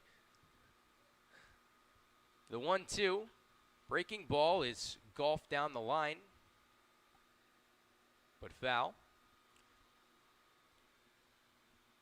And if this is it for Riley Orr, and if he can get out of this inning without giving up any more runs, it'll be his best performance against the Stallions. I think he's done a solid job so far, keeping runs from scoring. At least I think the Stallions probably should have more runs than they do right now, but have to give a lot of credit to Riley Orr, again, if he can retire Kelder. The 1-2 inside, that gets away from DeFayette. Goldsmith thought about it, but he'll stay at second. The count evens at 2. It's a smart play there from Gunnar Goldsmith. You don't want to make the last out of the inning at third, but you also want to make the catcher have to worry about you, because if the catcher can worry about a lot of things, it can throw him off, can throw the pitcher off. The 2-2 to Kelder. Breaking ball low and in the dirt. Make it 3-2. Good at bat for Tyler. Was down 0-2. And now to 3 balls, you get a full count. Back-to-back full counts. As Orr steps back onto the rubber. Kelder back into the box. The runner on second and 2 outs. The payoff is hit in the air. Shallow left center. The left fielder coming on and didn't call off the shortstop, but the shortstop caught it anyway, Cameron Collette. And that ends the inning. However, the Stallions do strike and tie the game back up, make it 2-2 as we go to the bottom of the 5th here on the Stallions Broadcast Network.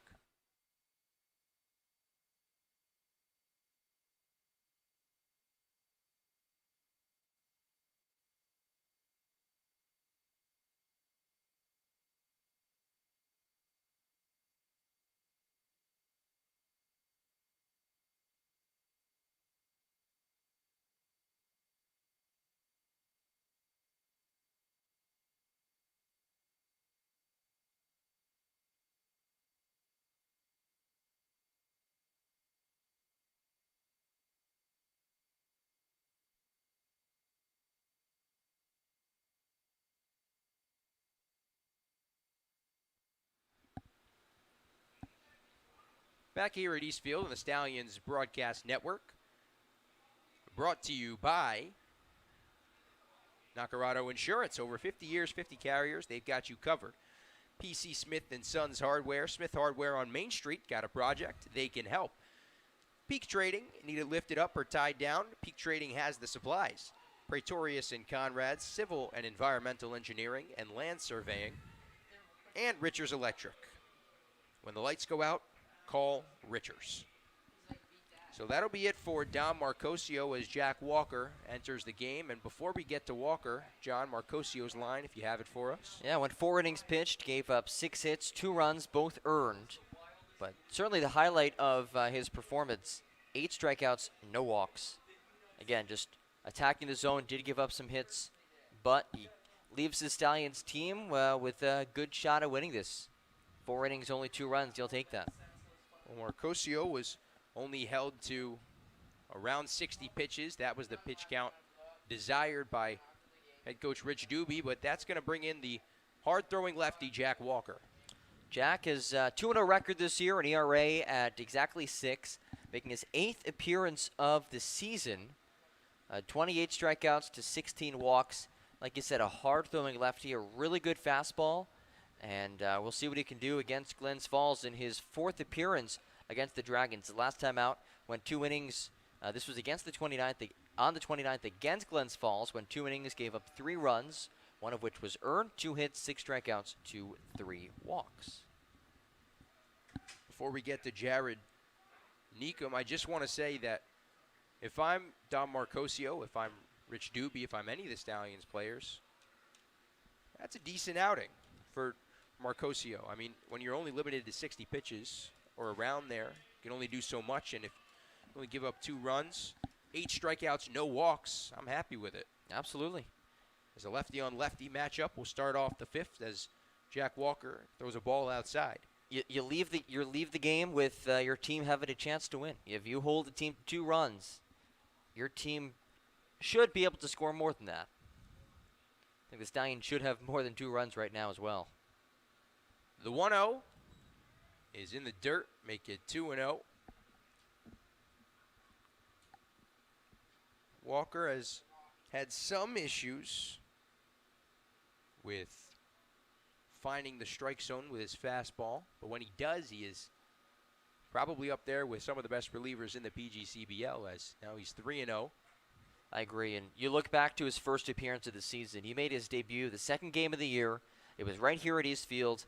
In 2 1/3, he struck out 5 batters and 7 batters faced. The 3-0 cut on and missed, so a green light there for Jared Neekum. Not exactly sure why. I think that actually would have been a ball inside. But anyway, we'll make it a 3-1. Pitch on the outside corner is in there for a strike. Call it 3-2. A full count that started off as a 3-0. Now with 2 strikes. The payoff from Walker. Misses inside, a fastball that, if it plunked Neekum, definitely wouldn't have felt good. But after battling back, Neekum draws a walk. Yeah, and it's so important for a guy like Jack Walker, who has struggled at times with his command, to start off at bats with strikes. And we don't have the exact numbers for you, but just going off the naked eye, he does such a much better job just when he gets ahead in counts, and again, an overpowering fastball. If he's up 0-1, 0-2, it's tough for batters. Strike 1 there to Jack DeFayette. And, you know, we say that, yeah, sometimes he can be a little wild with his fastball. He can throw some walks, but so he's thrown 16 walks, but not to mention his 28 strikeouts. It's a good ratio. Yeah, that's what he does. A hard-throwing guy. And you don't find a ton of lefties who throw this hard. I think to have a lefty out of the bullpen who can throw low to mid-90s, that's a big piece of this of the back end of this bullpen for the Stallions. The 1-1 is in the dirt, 1-2. And for a guy like Walker, a lot of times some of these guys aren't exactly seeing the same speed that he throws at all year long. So if I'm Walker, I really just want to throw fastballs over the plate, not necessarily over the heart of the plate, but you don't necessarily have to spot them. You know, you don't want to leave it belt high, but at the same time, if you're throwing that hard, guys are going to be late on it. But he does. He has when he's locked in his good command, he can really work the corners of the plate. So that makes it even tougher for batters. The 2-1 just misses upstairs, make it 3-1. Kelder keeping Neekum on first.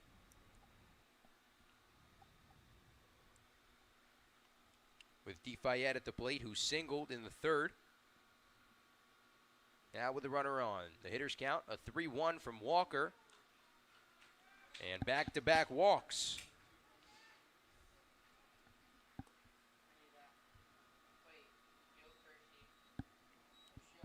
Facing the bottom of the order. Again, it just throw strikes. And like you were just saying, Michael, he's a guy who throws it so hard that even if it is a good pitch for a batter to hit, they very well may whiff on it. So keep attacking the zone. You got lefty-lefty. This is a matchup that should favor Jack Walker.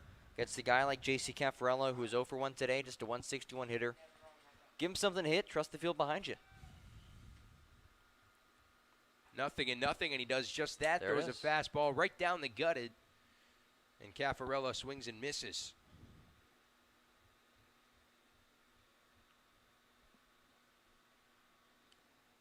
Some stirring over in the Stallions bullpen. It's Richie Simprick who's up and stretching and tossing. Walker with a fastball upstairs, make it 1-1. We said before, Sam Howard getting ready in the Glens Falls bullpen down the right field line. Out of Southern New Hampshire University by way of Argyle, New York. The 1-1, cut on and miss, strike two, and Johnny did it again. Yeah. And up 1-2.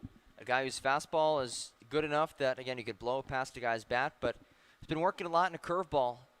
Wouldn't be shocked to see him go with that and this 1-2 offering. 1 ball, 2 strikes, 2 runners on, nobody out in the bottom of the fifth in a 2-2 ball game. Walker, strike 3, swing and a miss. And as we say it, Walker delivers, and a Mid-Hudson Valley Federal Credit Union strikeout. The 9th of the game between Marcosio and Walker, the first for Walker. Yeah, both guys have attacked the zone, especially Marcosio. The 8 strikeouts, no walks. That's an amazing ratio. And Jack Walker's looking to build off of that as he faces the 10-hitter, Joe Rend. Rend ended the 3rd inning on a strikeout. And it may sound like a broken record, but he is throwing a fastball right down the gut 4 out of the last 5 pitches. But it's so fun to watch him pitch. When he's on, he's one of the most dominant pitchers in the league. The 0-1. Strike 2 on the inside corner. You just know that was a fastball. Because even with the windows closed up here, we can hear the pop of the catcher's mitt as Walker throws low to mid-90s. You can only assume another fastball here. The 0-2. Oh, a breaking ball. Got him, strike 3. He fooled Joseph Rendy, and he fooled myself, which I didn't think was going to be a fastball, for another Mid-Hudson Valley Federal Credit Union strikeout. And now there's 2 outs with the top of the order, Corey Listing coming to the plate. John, that was a disgusting pitch, and that, I think, is the only way to describe it. It really was. The fact that that dropped into the zone, out of the hand, it looked like it was coming right at Joe Rend, but it drops in there for strike 3, and that's what you love to see, a guy responding after getting himself in a bit of a jam. Now can finish it off. Now it's a lefty on righty, but he goes back with the breaking ball after he freezes Rendy. And he freezes Listing. Make it 0-1. Yeah, top of the order. This is a top third of this lineup that has hit the ball very well today. Combined 4 for 6, including 1 of 2 from Listing. 2 on, 2 outs. The 0-1. Another breaking ball that's fouled off. Marquez doesn't have to throw down to third, but he does. A double steal is unsuccessful as Marquez throws down to Renwick and gets Jared Neekum. And he caught him stealing again. The second time Marquez has done that to end the inning. Walker had started the inning with 2 walks and finished it with 2 strikeouts and caught stealing. So still 2-2 as we head to the 6th. Just 2 innings to play here in Game 1 of the doubleheader between the Saugerties Stallions and the Glens Falls Dragons here on the Stallions Broadcast Network.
Top of the 6th, we are deadlocked at 2. What's become a really good game in this PGCBL East Division matchup between your Saugerties Stallions and the Glens Falls Dragons. Stallions baseball is brought to you by Rip Van Winkle Country Club. Bring your swing to the Rip. Rip's Auto Parts, the Stallions pitcher-catcher battery sponsor. Rip's, your hometown auto parts store. Saugerties Athletic Association, where having fun is what matters. Sawyer Chevrolet and Sawyer Motors. The Sawyer Motors Car Show takes over Saugerties Sunday, July 11th. That's this upcoming Sunday. Stella Artois, distributed by Dutchess Beer Distributors. Grab an ice cold Stella at the Stallions Watering Trough and Steyer's, celebrating over 50 years of keeping you on the road. Colin Mackel leads things off, 5-6-7 for Saugerties. He lifts the first pitch he sees from Sam Howard to the right side of the infield. The second baseman, Wren, shields his eyes from the sun, makes the catch, 1 away. I give you the line on Sam Howard, or at least what he's done this year. A 24.15 ERA in 5 games. He's given up, let's see, 17 runs. He's given up 17 runs in just 6 1/3 innings. 9 strikeouts, 14 walks, and 11 hits. So those walks are coming back to bite him. First offering from Wilhite misses towards his feet and hits the backstop. 1-0. 1 away. 2-2 game, top of the 6th. John Gross alongside Michael Gross. Big thanks to all of you for joining us on the Saugerties Stallions Broadcast Network. The first of 2 games today at Twin Bill at East Field. We'll have game 2 for you about half an hour after the conclusion of this first game. As again, Wilhite watches upstairs. Final line for Riley Orr went 5 innings. Gave up 2 runs, 1 earned, 5 hits, 4 strikeouts, and 3 walks. Hitters count 2-0 to the lefty Wilhite from the righty Howard. Wilhite watches over the heart of the plate, 2-1. Howard doesn't throw very hard. He doesn't throw very hard, but he knows how to locate. And I think it's going to help him a whole lot, especially facing the middle of this order. 2-1 pitch, a big leg kick from the righty. Fastball escapes upstairs, 3-1. So Wilhite, the lefty, followed by Noah Berghammer. Wilhite singled in his first at-bat, coming back in the second, and then got thrown out trying to turn it into a double. After that, he grounded out to second base. The 3-1 pitch, a bouncer first base side foul. Now a full count.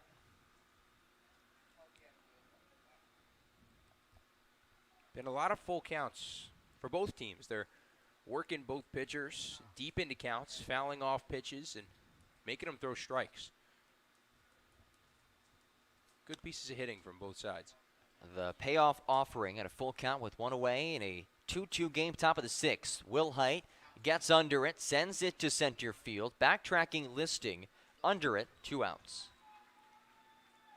It's not a bad at-bat from Wilhite, right? Stretched the count to full, and he did barrel a ball into center field, just not enough on it. And, also, his fence is pretty deep here at Glens Falls. Bizarre dimensions, and Dylan McGlynn is the exact dimensions on his phone. But they're weird because there's also a football team that plays here. So they have to be able to fit a football field in this stadium. First offering to Noah Berghammer is high. Of course, most baseball fields probably won't be able to fit a football field. Do you remember when Illinois played Northwestern at Wrigley, and one end zone was so close to the wall that both teams had to just go in one direction? 1-0, he's fouled away. I do, actually.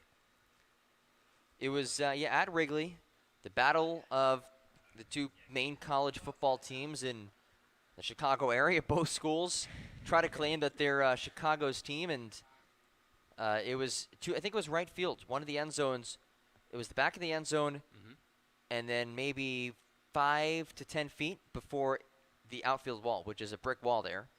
And so both teams had to go in the same direction, which I've never seen before, besides that game. I'm asking Dylan McGlynn to get us the dimensions real quick. Okay. And Dylan, who actually did the measurements through Google Earth, he's been our stadium dimensions extraordinaire this year. The 1-1 to Berghammer with 2 outs, misses in the dirt, 2-1. Extraordinaire, aficionado, expert. All the Yes. words Savant. to describe it. Yes. We can call him the Stallion Savant, just like baseball savant, the Stallion Savant. Yeah. The Stadium Savant, Stallion Savant. It's the 2-1 is fanned on, 2-2. Now 2 outs in the top of the 6th, a 2-2 game. So 2s all over the board. A 2-2 count, 2 outs, 2-2 score, top 6 in the first of 2 games this evening in Glens Falls. Howard deals 2-2, slap shot into left field. That's a base knock. Hit number 6 for Saugerties, and the second of the night for Noah Berghammer, who Michael has now reached in all 3 at-bats tonight. His batting average coming in was .290. He had an on-base percentage up above .300. But now that's, I think, gone up probably to around .325-ish. You know, they don't have a ton of at-bats, but I will tell you, I did get the dimensions, and they are, I guess you can say, funky. First pitch home is low block by DeFayette to Jack Renwick. All right, let's hear it. Start from left to right. 312 to left. 374 to left center. Hey, this one will get you 369 to center. How that works, I don't know. 375 to right center and 328 to right field. Strange dimensions. The 1-0 offering with 2 outs to Renwick is tap back foul. The count's now 1-1. So when Kip Fugers did hit that grand slam the last time we were here, he hit it probably just over the CSEA sign in left center. So it was probably about 390, which just barely gets out at Cantine Field. But here got out fairly comfortably. That was a couple rows up in the bleachers out in center field. 1-1 to Renwick. Breaking ball sat on, line shot right into the third baseman O'Toole, and that wraps up the top of the 6th. No runs coming across for Saugerties on 1 hit, 1 runner left on base. Bottom 6 after this. We are tied at 2 in the Stallions Broadcast Network.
Bottom of the 6th, we are tied at 2. Jack Walker, the lefty out of Indiana, remains on the bump for Saugerties, looking to keep things level, entering the top of the 7th. Stallions Baseball is brought to you by Suncommon, a solar company with a purpose beyond profit. The Computer Guys, don't get robbed by the other guys. Call the Computer Guys. The Emerson Resort, treat yourself to a getaway at the Emerson. Ulster Federal Credit Union, get rewarded with Ulster Federal Credit Union. And Ulster Savings, celebrating 170 years with 170 acts of kindness. Top of the order for Glens Falls. Corey Listing to tee things off for the Dragons in this 2-2 ball game. As Jack Walker peers home to Jacob Marquez behind the dish. Fastball nearly clipped Listing on the shoulder as he turns away from that pitch. 1-0. And that'll wake you up, Michael. Oh, most certainly will. That's not a pitcher that you want to get hit by a pitch by. Obviously, you don't want to get hit by any pitcher, but if there's any pitcher you don't want to get hit by, it's that man right there, Jack Walker. 1-0 again inside as Listing has to dance off the plate. 2-0. Walker entering his second inning of work. He started the fifth inning off, issuing back-to-back walks before really shutting things down at back-to-back strikeouts. And then Jacob Marquez had a throwout at third to wrap up the fifth. Here's the 2-0 offering from the lefty. Slap back foul, 2-1.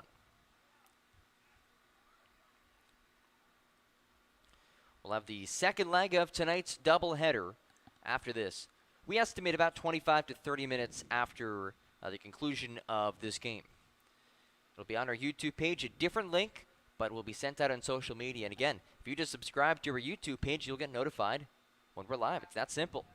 Here's the 2-1 from the lefty Walker. Works the outside corner, 2-2.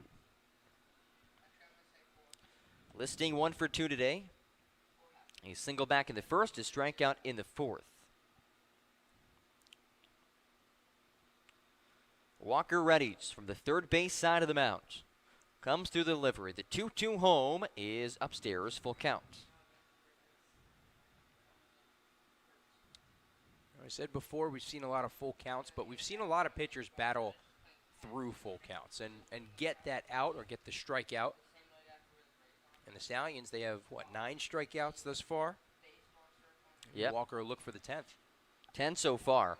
8 from Marcosio, 2 from Jack Walker. Now with 3-2 from the big lefty, he is high and outside, and that'll allow Listing to head off to first. Once again, John, Walker starts off the inning with a walk, his third walk given up thus far. Brings up Peter O'Toole, who is 2 for 2 today, a pair of singles. Big spot for Jack Walker, a 2-2 game, bottom of the 6th. Just a 7-inning game for both these doubleheaders, so pretty much we're in the 8th right now, folks. Pressure baseball. It's lefty-lefty. Walker glances over to first, Listing taking a marginal lead off the bag. The first offering home is jammed inside, foul towards the Stallions dugout in the third base side, 0-1. I believe Jack Walker's dad's in attendance too, which is good to see. I know a lot of family members came up for this 4th of July weekend and the days leading up to it, but they really didn't get to see much baseball because leading up to the Amsterdam game on Sunday, it was 4 straight rainouts for the Stallions as Walker will check the runner back at first just to keep him honest. But it's nice that some of these family members who have traveled, many from across the country, are getting to see at least some baseball. Walker readies on the 0-1. This time will come home on the outside corner, 0-2. You're 100% right. All right. We've already met the parents of many. Marcosio's parents, JB's parents, Jarrett Brown. Obviously, Kelder and Genther both close. But many of these guys and their families are so supportive, always tweeting at us or here in the comments on the YouTube stream, or we could just feel the support. It's everlasting.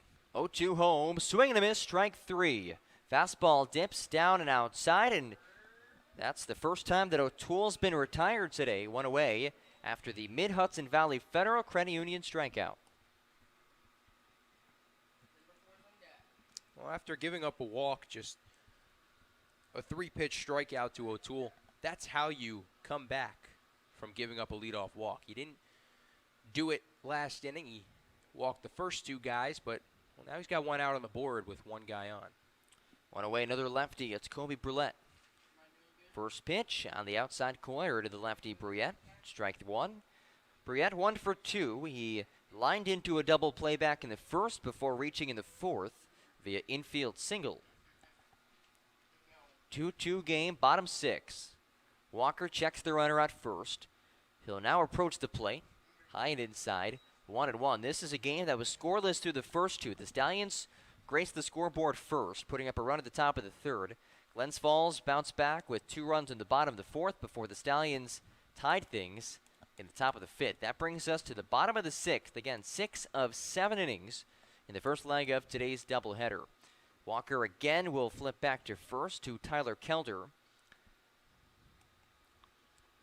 Not in time. And John, it's a great day for a doubleheader too. It's cooled down a lot, and I would assume it's probably a single admission doubleheader. I'm getting head nods over here from the rest of them in the score in the press box. It is indeed a single admission doubleheader, and there you go. Well, that's a great way to do it here at the ballpark. A lot of kids out here enjoying a game. And more than that, just Glens Falls fans and baseball fans. Absolutely. So Walker gets a foul away on the third base side. The count's now at 1-2 with 1 away. In a tie game, bottom of the sixth. Saugerties 16-7 in the year, looking to bounce back after a loss Sunday and an off day yesterday. Glens Falls 7-17 on the year, coming off of a 9-3 loss against Albany. Lefty to lefty duel. Walker looks over at first, and he'll throw to first. Not in time. So I like how Walker isn't exactly gunning it over and trying to get the guy out. He's just keeping him there, keeping him honest. You don't have to throw the ball away, especially in a 2-2 game. It's a smart idea. Walker ahead in the count 1-2. 1 away, 2-2 game, bottom six. The pitch home is sent foul again down the third base side, out of play. And if I'm Walker here in this at-bat, it's a lefty-on-lefty matchup against Bruyette, who he hasn't faced yet, so you might as well go back with the fastball and just try and blow it by him. 1-2 from Jack Walker. Listing leads off at first. He reached with a walk. Walker comes home. Runner takes off. It's a called strike 3. And the throw is just over the head of Renwick at second. So it's a successful stolen base, but it's a strike 3 to pick up the second out of the inning, and already Walker's 4th of the game.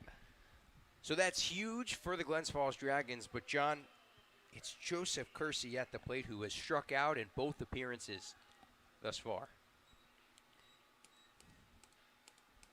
And he's facing the hard-throwing lefty, Jack Walker, for the first time today. 2 outs, tie game, bottom 6 of 7 innings. The first offering to Kersey is above the head of Marquez, which will allow Listing to trot over to third. Now they're treading dangerous waters, as this is a 7-inning game. If Glens Falls does score here, well, that only gives them 3 outs to work with to tie the game.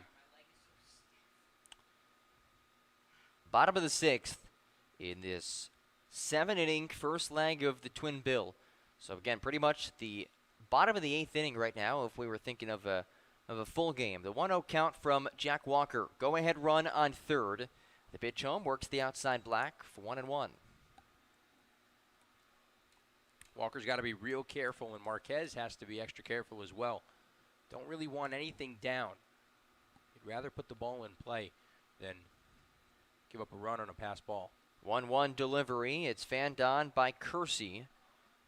Now 1-2. And like you mentioned, Michael, Kersey 0 for 2 with a pair of strikeouts. The normally reliable .333 hitter is behind 1-2 with 2 outs. Bottom of the 6th. The 2-2 count. Go-ahead run on third. Walker kicks and deals and misses below the knees. 2-2.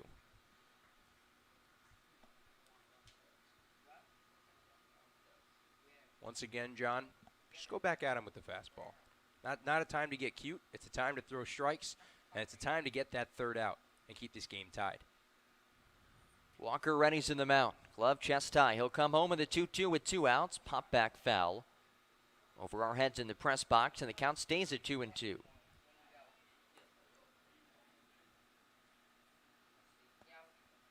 These two teams played a thriller just a few days ago back on the 29th of June. It was a walk-off win for Saugerties, and so far it's been another barn burner. 2-2 count, 2 outs. Go ahead run enlisting on third. At the plate, it's Kersey, and time is called before the pitch from Walker. Now Kersey digs back in. The righty stands back in the box, awaiting the 2-2 offering from the lefty Walker. With 2 away and a 2-2 game, bottom of the 6th. Listing takes a big lead off at third. The pitch home, high and outside. Marquez springs up to haul it in and prevent what probably would have been a run.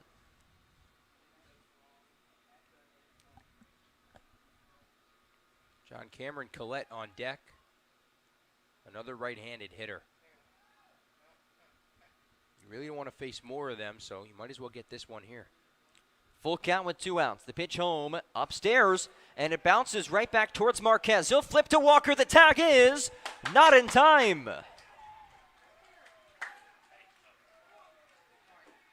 And Rich Doobie is not happy. He's out of the dugout. We had a pretty good view on that. I thought he was out, and the home plate ump is pointing to the plate. It was a phenomenal effort by Marquez. Walker got the tag in.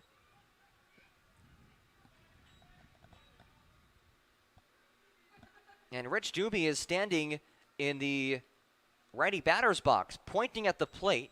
I think he's saying there's no dirt on the plate. How could he have gotten there? I don't think he got there. I don't believe he touched it. I don't think so. And I also think Walker got the tag on him, placed it right on the right shin before he even got there. So it results in the go-ahead run for Glens Falls. Now 3-2 Dragons as Kersey stands in first after the walk. And it's Cameron Collette to the plate, who is 1 for 2, a 2 RBI single coming back in the 4th. So a controversial call. And 2 outs in the bottom of the 6th has given Glens Falls the lead.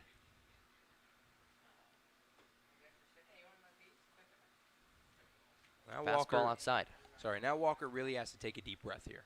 Sure, the 1 run came in, but you don't want any more. 1 run is doable as the Stallions have come back from worse, just like this game here, or just like a week ago. Walker looks over at first. The 1-0 offering. Curveball settles in, strike 1. And so it's really just the time to bear down, batten down the hatches, and get this guy out. Get out of the inning. Give your hitters a chance. The Stallions have 8-9-1-2 up. Marquez, Kendall, Goldsmith, the 3 slated to hit. This pitch is lofted into shallow center. Iverson backtracks. He's under it. He has it. And that wraps up the bottom of the 6th. Glens Falls on the board in the 6th. 1 run on a wild pitch gives the Dragons a 3-2 lead as we head to the top of the 7th. The final inning. It's do or die for Saugerties. 3-2 Dragons of the Saugerties Stallions Broadcast Network.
Well, this is it.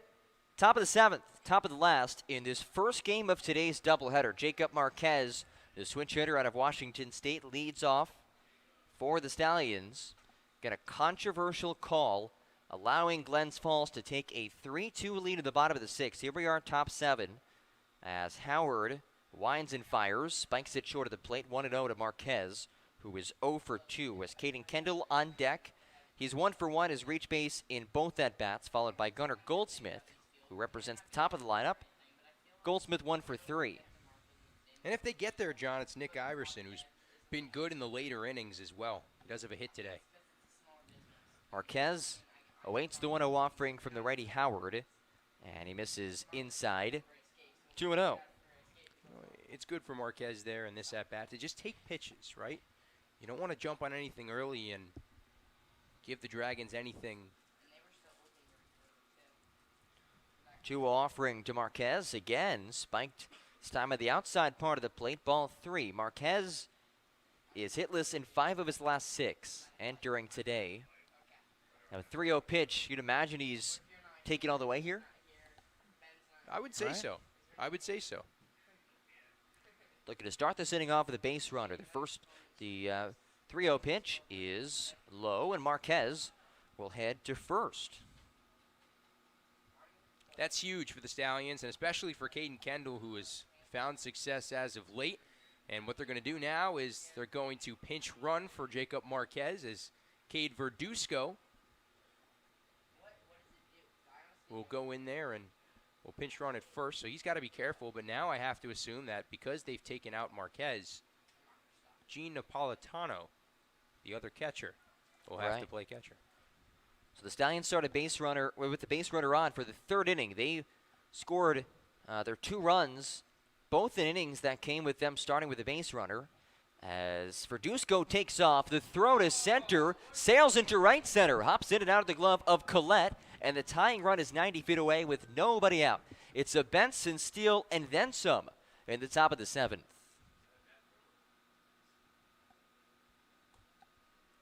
That's big. That is huge. And Verduzco can run, too. I mean, I would assume if Marquez had gotten a good jump, obviously he would have been safe because of the throw, but I don't know if he would have gotten to 3rd. Infield in. Tying run on 3rd at the top of the last. The first game of today's doubleheader. It's the righty Kendall who's reached base in both at-bats. Tying run on 3rd. The 0-1 finds the zone at the knees, 0-2.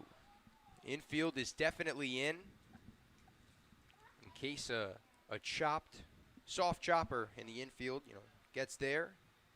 They'll look to home first. 0-2 pitch. Jams Kendall inside. He gets a piece of it and rolls it foul.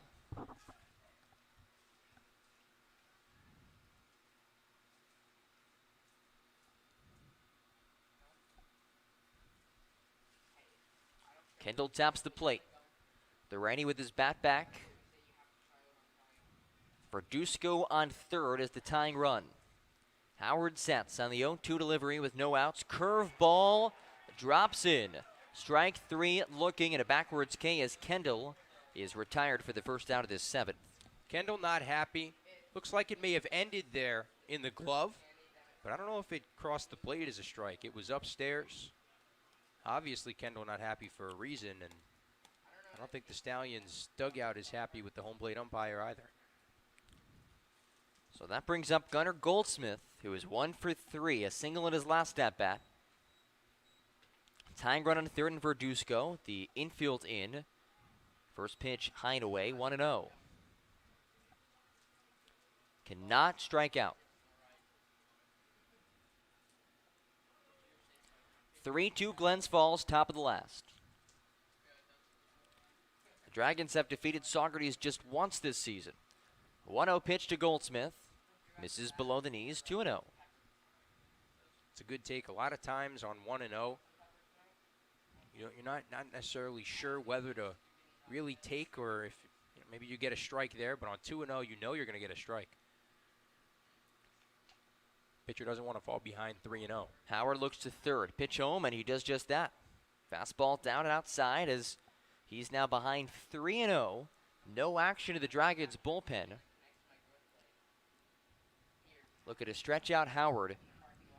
Again, situation where you have a game after this. You don't want to use up too many pitchers in this first game. So John Mueller is putting his faith in Sam Howard. The 3-0 pitch to Goldsmith is away, and now the go-ahead run is on first. Ball 4 outside And the Stallions are in business with one away. Just got to be careful here. There is one away, and so a double play could end the game. So you really don't want anything in the infield. If you're Iverson, you're just trying to lift the ball to the outfield. Get it there. Uh-oh. Iverson now shows bunt. He pulls back at the last second, and it's in there for a strike, 0-1. Again, we saw this just last week in the 29th against Glens Falls. The Stallions were looking to tie it. Iverson laid down a bunt, brought home the tying run, and Saugerties later walked it off. No walk-off chance here as the Stallions are the road team. But Iverson awaits the 0-1, and that pitch comes inside. And did that hit his bat? No, it hit him. And that loads the bases.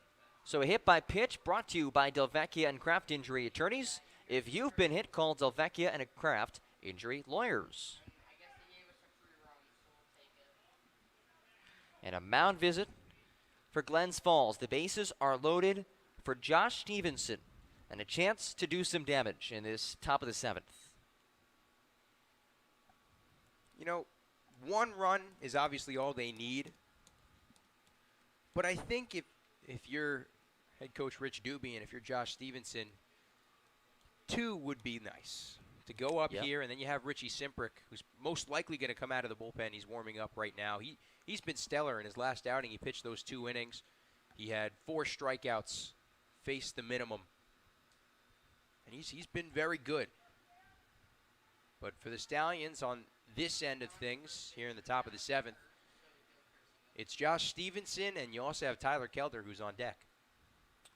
So the lefty Stevenson, riding a 7-game hit streak, is hitless today, looking to extend his hit streak to 8 games.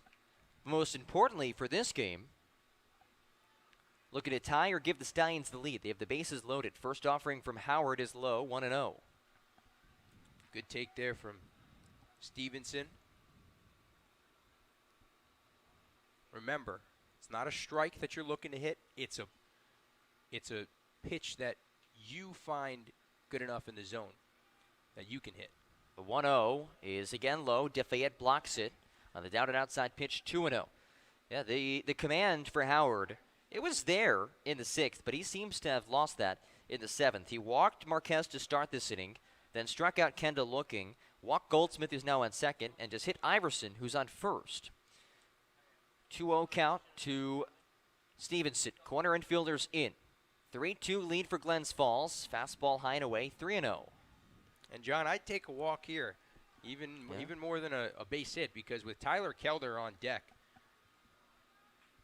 after him is Colin Mackel, who hasn't really hit the ball well, but if you needed to, you could pinch hit. You have plenty of guys in the dugout. It looks like Mackel's got his helmet on anyway. Bases loaded, Stallions down 1 in the last. Pitch clips the outside corner. The lefty Stevenson. Now a hitter's count 3-1. 1 out, 3-2 Glens Falls in the top of the 7th. The final inning of the first leg of today's doubleheader. The bases are loaded. 3-1 to Stevenson with 1 out. The righty Howard from the first base side of the mound. Deal to the lefty Stevenson. Inside out this third base side. O'Toole makes the catch in foul territory. And that's the second out of the inning. And, John, that was a ball. What he swung at was up and inside, got him in on the hands. And now it's up to Tyler Kelder. Either you can hit the ball or you can draw a walk. And you only have 1 out remaining. You're down by a run. You don't need 2. You only need the 1 to tie the game and extend it. Tyler Kelder has been in this spot probably more than anyone on this team. An experienced college player, of course, an experienced Stallion as well. The bases are loaded. It's 3-2 Glens Falls in the top of the last. A righty to righty. First offering from Howard is down and blocked by DeFayette, who, Michael, if DeFayette lets any of these balls get past him, we have a tie game. And he has blocked more than a handful with the tying run on third. Earlier in this game, Riley Orr was getting balls by him, outside and in the dirt. Sam Howard is much more centered, but DeFayette's done a great job behind the dish as well.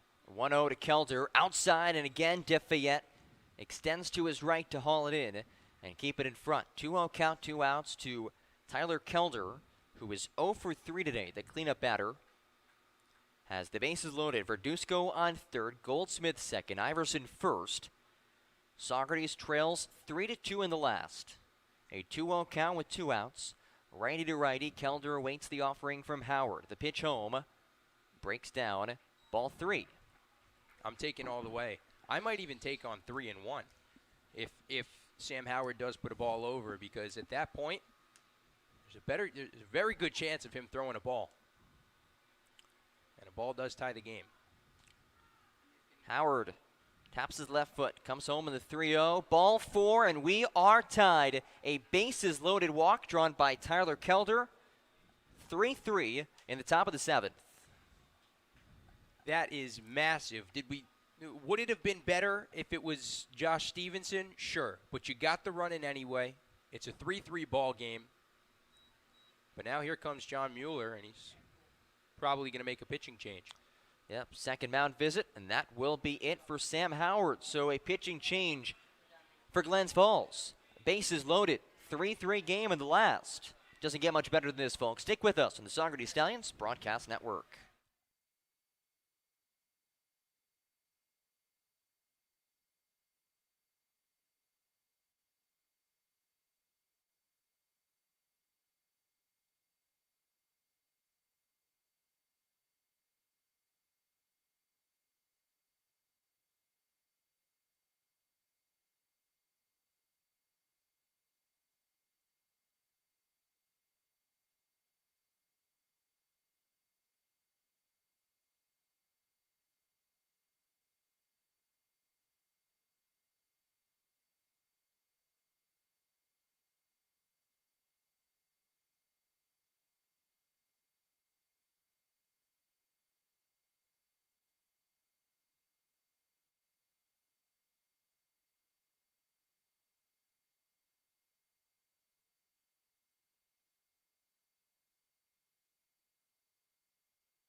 Adam Winchell takes the mound for Glens Falls, the lefty out of Castleton at 6'1".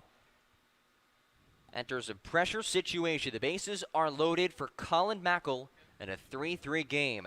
It's the top of the 7th, which in today's doubleheader is the final inning. First offering to the lefty Mackel. Drops in strike 1. Mackel 0 for 3 today.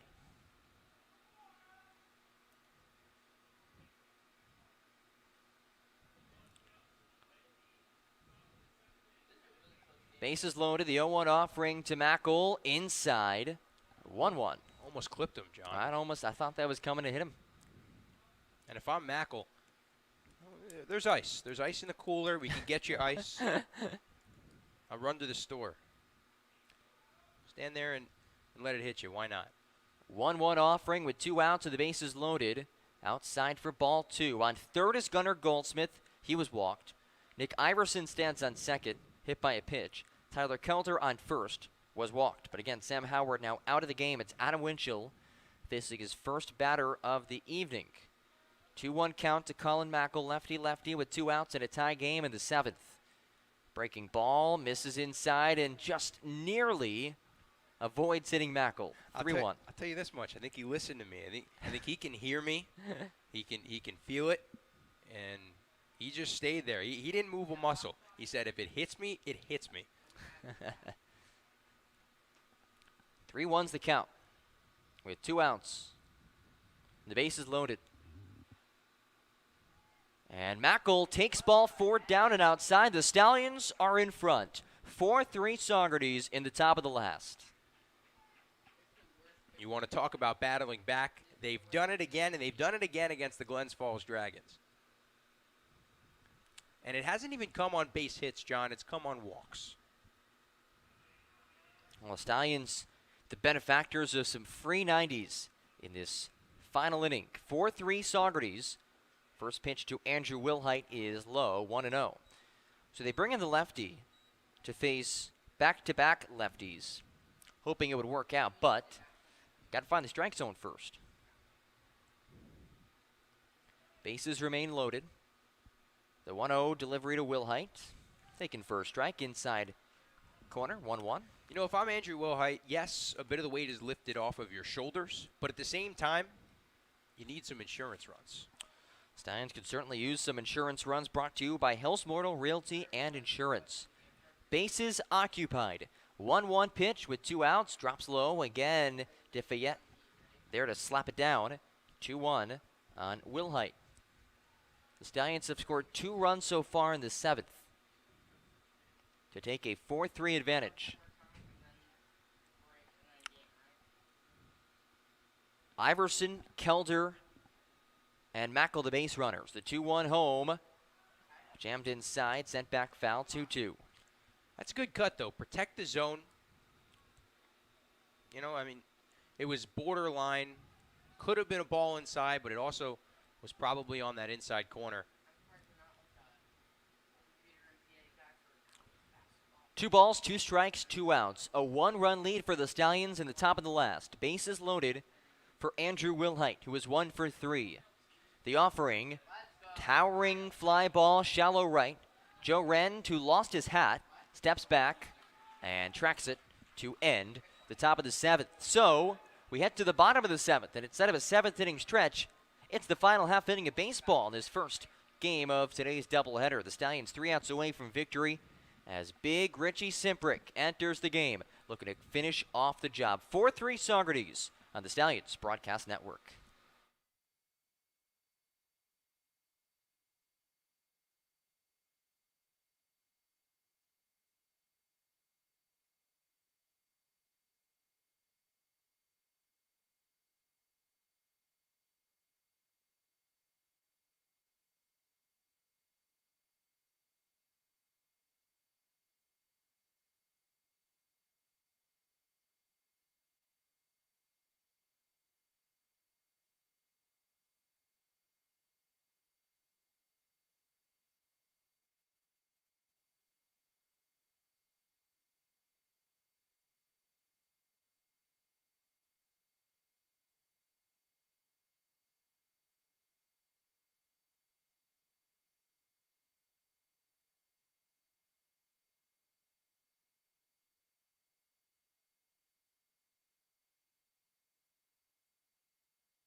Bottom of the 7th, Richie Simprick onto the mound facing Jack Stolper. Stallions leading 4-3. Simprick out of Franklin Pierce. A chance to finish off the job. His first pitch is rolled up the middle into center field, just past Nick Iverson. 1 pitch, 1 hit, and the tying run is on base. That's what you need if you're the Glens Falls Dragons. A leadoff single. That leadoff guy scores up over 70% of the time. The 6-hitter Stolper reaches. Had been 0 for 2. Now the guy who's 0 for 1 today, Jared Neekum, dings in. He has a strikeout and a walk. Tying run at first, go-ahead run, and winning run at the plate. Simprick misses upstairs. Michael, let's take a look at Richie Simprick's numbers this year. Yeah, Simprick's been very good. Obviously, he's a two-way, but he's 3-0, a 3.60 ERA. I think it's actually 3.1 as some stats are not all the way in there. 15 strikeouts and just 6 walks in 15 innings pitched. 1-0 line back foul. 1-1's now the count with nobody out. And a lot of the guys on the team, they call him Shohei because he can do it. He can do it all. Yeah. He can hit, he can pitch, and he's got the swagger. And had arguably his best performance of the year last time out against Glens Falls. 2 innings, 4 strikeouts, did not allow a base runner. As the 1-2 is rolled foul to the first base side. And Richie Simprick is now ahead in the count 1-2 with nobody out and the tying run on base. Well, he could really use a double play ball or even a strikeout with Jack DeFayette, who's 2 for 2 on deck. 1-2 pitch from Simprick, tails upstairs. 2-2, and Richie's a guy who his velocity has increased throughout the season. Always worked closely with Rich Doobie on pitching taller. And he's a guy who's 6'7". He could certainly use that frame to his advantage as he comes set in the 2-2, righty to lefty. The pitch home to Neekum. Works the outside corner. What a pitch from Richie Simprick. It's a Mid-Hudson Valley Federal Credit Union strikeout for the first out of the 7th. Big Richie Simprick with a big-time strike and a big-time strikeout. And now you have a righty-on-righty matchup, exactly what you want. Hopefully, I mean, why not get another strikeout, but a double play ball does end the game as well. Jack DeFayette is 1 for 1 today, a single in the 3rd. He also walked in the 5th. It's a righty-righty matchup. Simprick glances back to first. It's Stolper who's the tying run. Now with 1 away in the bottom of the last, fastball upstairs, 1-0. Again, just a 7-inning game for both this game and the second leg of tonight's doubleheader. I do want to add, Gene Napolitano is behind the plate after Marquez was replaced on the base pass by Cade Verduzco. Very good point. As time is called, and that was a move that, in retrospect, looks really good too because Verduzco stole second, advanced over to third, and that really kick-started that 2-run inning at the top of the 7th. And Verduzco probably would have gotten home, or Marquez probably would have gotten home anyway with those walks, but he was on third and not second. 1-0 is poked into left between short and third, and the Dragons have runners on first and second with 1 out. He's 3 for 3 today, John, Jack DeFayette. The Stallions have not found an answer for him, but here comes J.C. Caffarella, who has struck out twice tonight.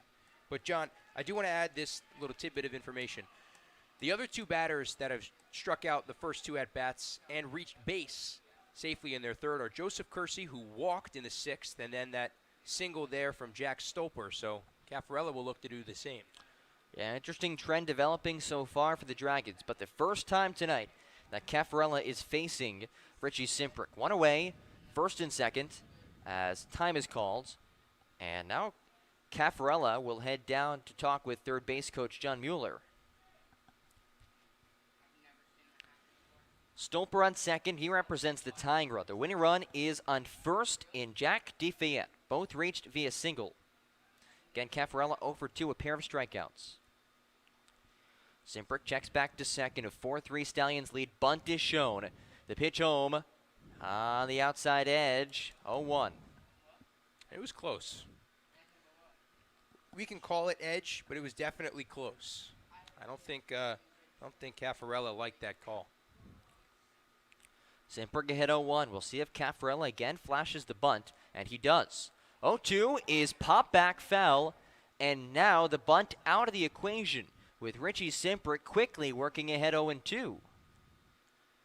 The other thing, John, on deck is Joseph Rendy, who is a left-handed hitter, but has also had 2 strikeouts on the day. It's been a lot of strikeouts for these Stallions pitchers. Simprick has one so far. He can't upneak him. But it's first and second for Glens Falls. They trail 4-3 against your Stallions at the bottom of the last. An 0-2 count with one away. Simprick rocks and deals. Swinging strike three. Got him. And another massive Mid-Hudson Valley Federal Credit Union strikeout, the second of the inning for Simprick. And the Dragons are down to their final out. That is huge from Richie Simprick. Goes right at him off that inside part of the plate on a breaking ball. And now Napolitano is going to look back toward the dugout to try and maybe get some direction as what to tell maybe the infield and big Richie Simprick out of the mound. Joe Rend, like Michael just said, is 0 for 2 with 2 strikeouts. Tying run on second, winning run on first for the Dragons. 4-3 Stallions lead. First pitch, Rend got caught up in his cut. Went around 0-1 as Simprick again attacks the zone. And you still have to be careful because a single ties the game. But if I'm Richie Simprick, I'm going to attack. Got to attack the hitter here. Rend steps back into the box.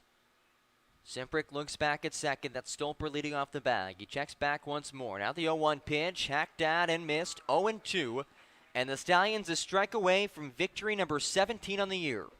A back-and-forth battle. They lead 4-3 in the bottom of the 7th.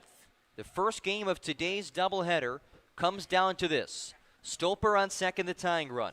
DeFayette the winning run on first. It's Rend at the plate. Simprick on the mound. 0-2 pitch with 2 outs. The righty fires, and it's just fouled. Count remains 0-2. Rendy was on it. He fouled it off his foot, but he came way upstairs for that pitch. It was definitely going to be a ball. But Simprick's got a lot of room to work with. But still, I am attacking. Rend steps out, takes his time after the foul away. Same situation. Saugerties is a strike away from victory. Tying run on second, winning run on first. 4-3 Stallions lead bottom of the last. Simprick ahead 0-2 with 2 outs. The pitch just misses away, trying to pinch the outer edge and could not do so. 1-2. He's been getting that call. All pitchers have been getting that call on the outside half of the plate, just off the outside edge of the plate to a left-handed batter. Simprick did not that time. Now the count 1 ball, 2 strikes, and 2 outs on Joe Rend. First and second for the Dragons. Simprick looking to shut the door. The 1-2 home, line to right field. It's tailing foul. And the count stays put. John, if that tucked inside the line, that was winning the game. Yep, no doubt about it. And now Gene Napolitano will go chat with Richie Simprick. That's a good call there from Napolitano. Calm him down. Rendy made great contact with that, but Simprick is still in the driver's seat. Well, the Stallions had an off day yesterday. And now tonight play 2. This is the first of 2 games. A game that moved along with good pace early on, but has come to a standstill late. Regardless, it comes down to this. Stolper on second, single. DeFayette on first, singles. Stolper at the tying run, DeFayette the winning run. Bottom of the last. 4-3 Stallions. The 1-2 pitch with 2 outs from Simprick is lined back to the netting, and another foul away. The third foul off by Rend with 2 strikes on him. He is battling. They both are. Rend doesn't want to go down. Simprick wants him to go down, just like it always is, but like I said before, Simprick needs to just take the bull by the horn and go right at him. Simprick readies to the 1-2 pitch with 2 outs. Fires home. Strike 3 looking. A backwards K off speed. Paints the outside black. And that wraps up the ball game. Richie Simprick finishes off the job. And the Stallions another late game win over Glens Falls. 4-3 the final in a thriller. And Michael, this is a game that the Stallions really needed to win after a tough loss on Sunday. Of course it is. And it came at the hands of 3 incredible pitchers. In Dom Marcosio, who had 8 strikeouts, Jack Walker, who pitched one heck of a couple innings, and Richie Simprick, who got into and just as quickly got out of trouble. He struck out the side, which was done, was it twice tonight? 3 times, I believe, actually, by Stallions pitchers. And they really needed that one after the tough loss on the 4th of July to win the first of a doubleheader that didn't seem like it was going your way, to come back and do it as they have shown time in and time out. They've done a nice job, and, well, they got the win. Stallions win 4-3 from Eastfield, the first game of today's doubleheader. Saugerties ups its record to 17-7 of the year.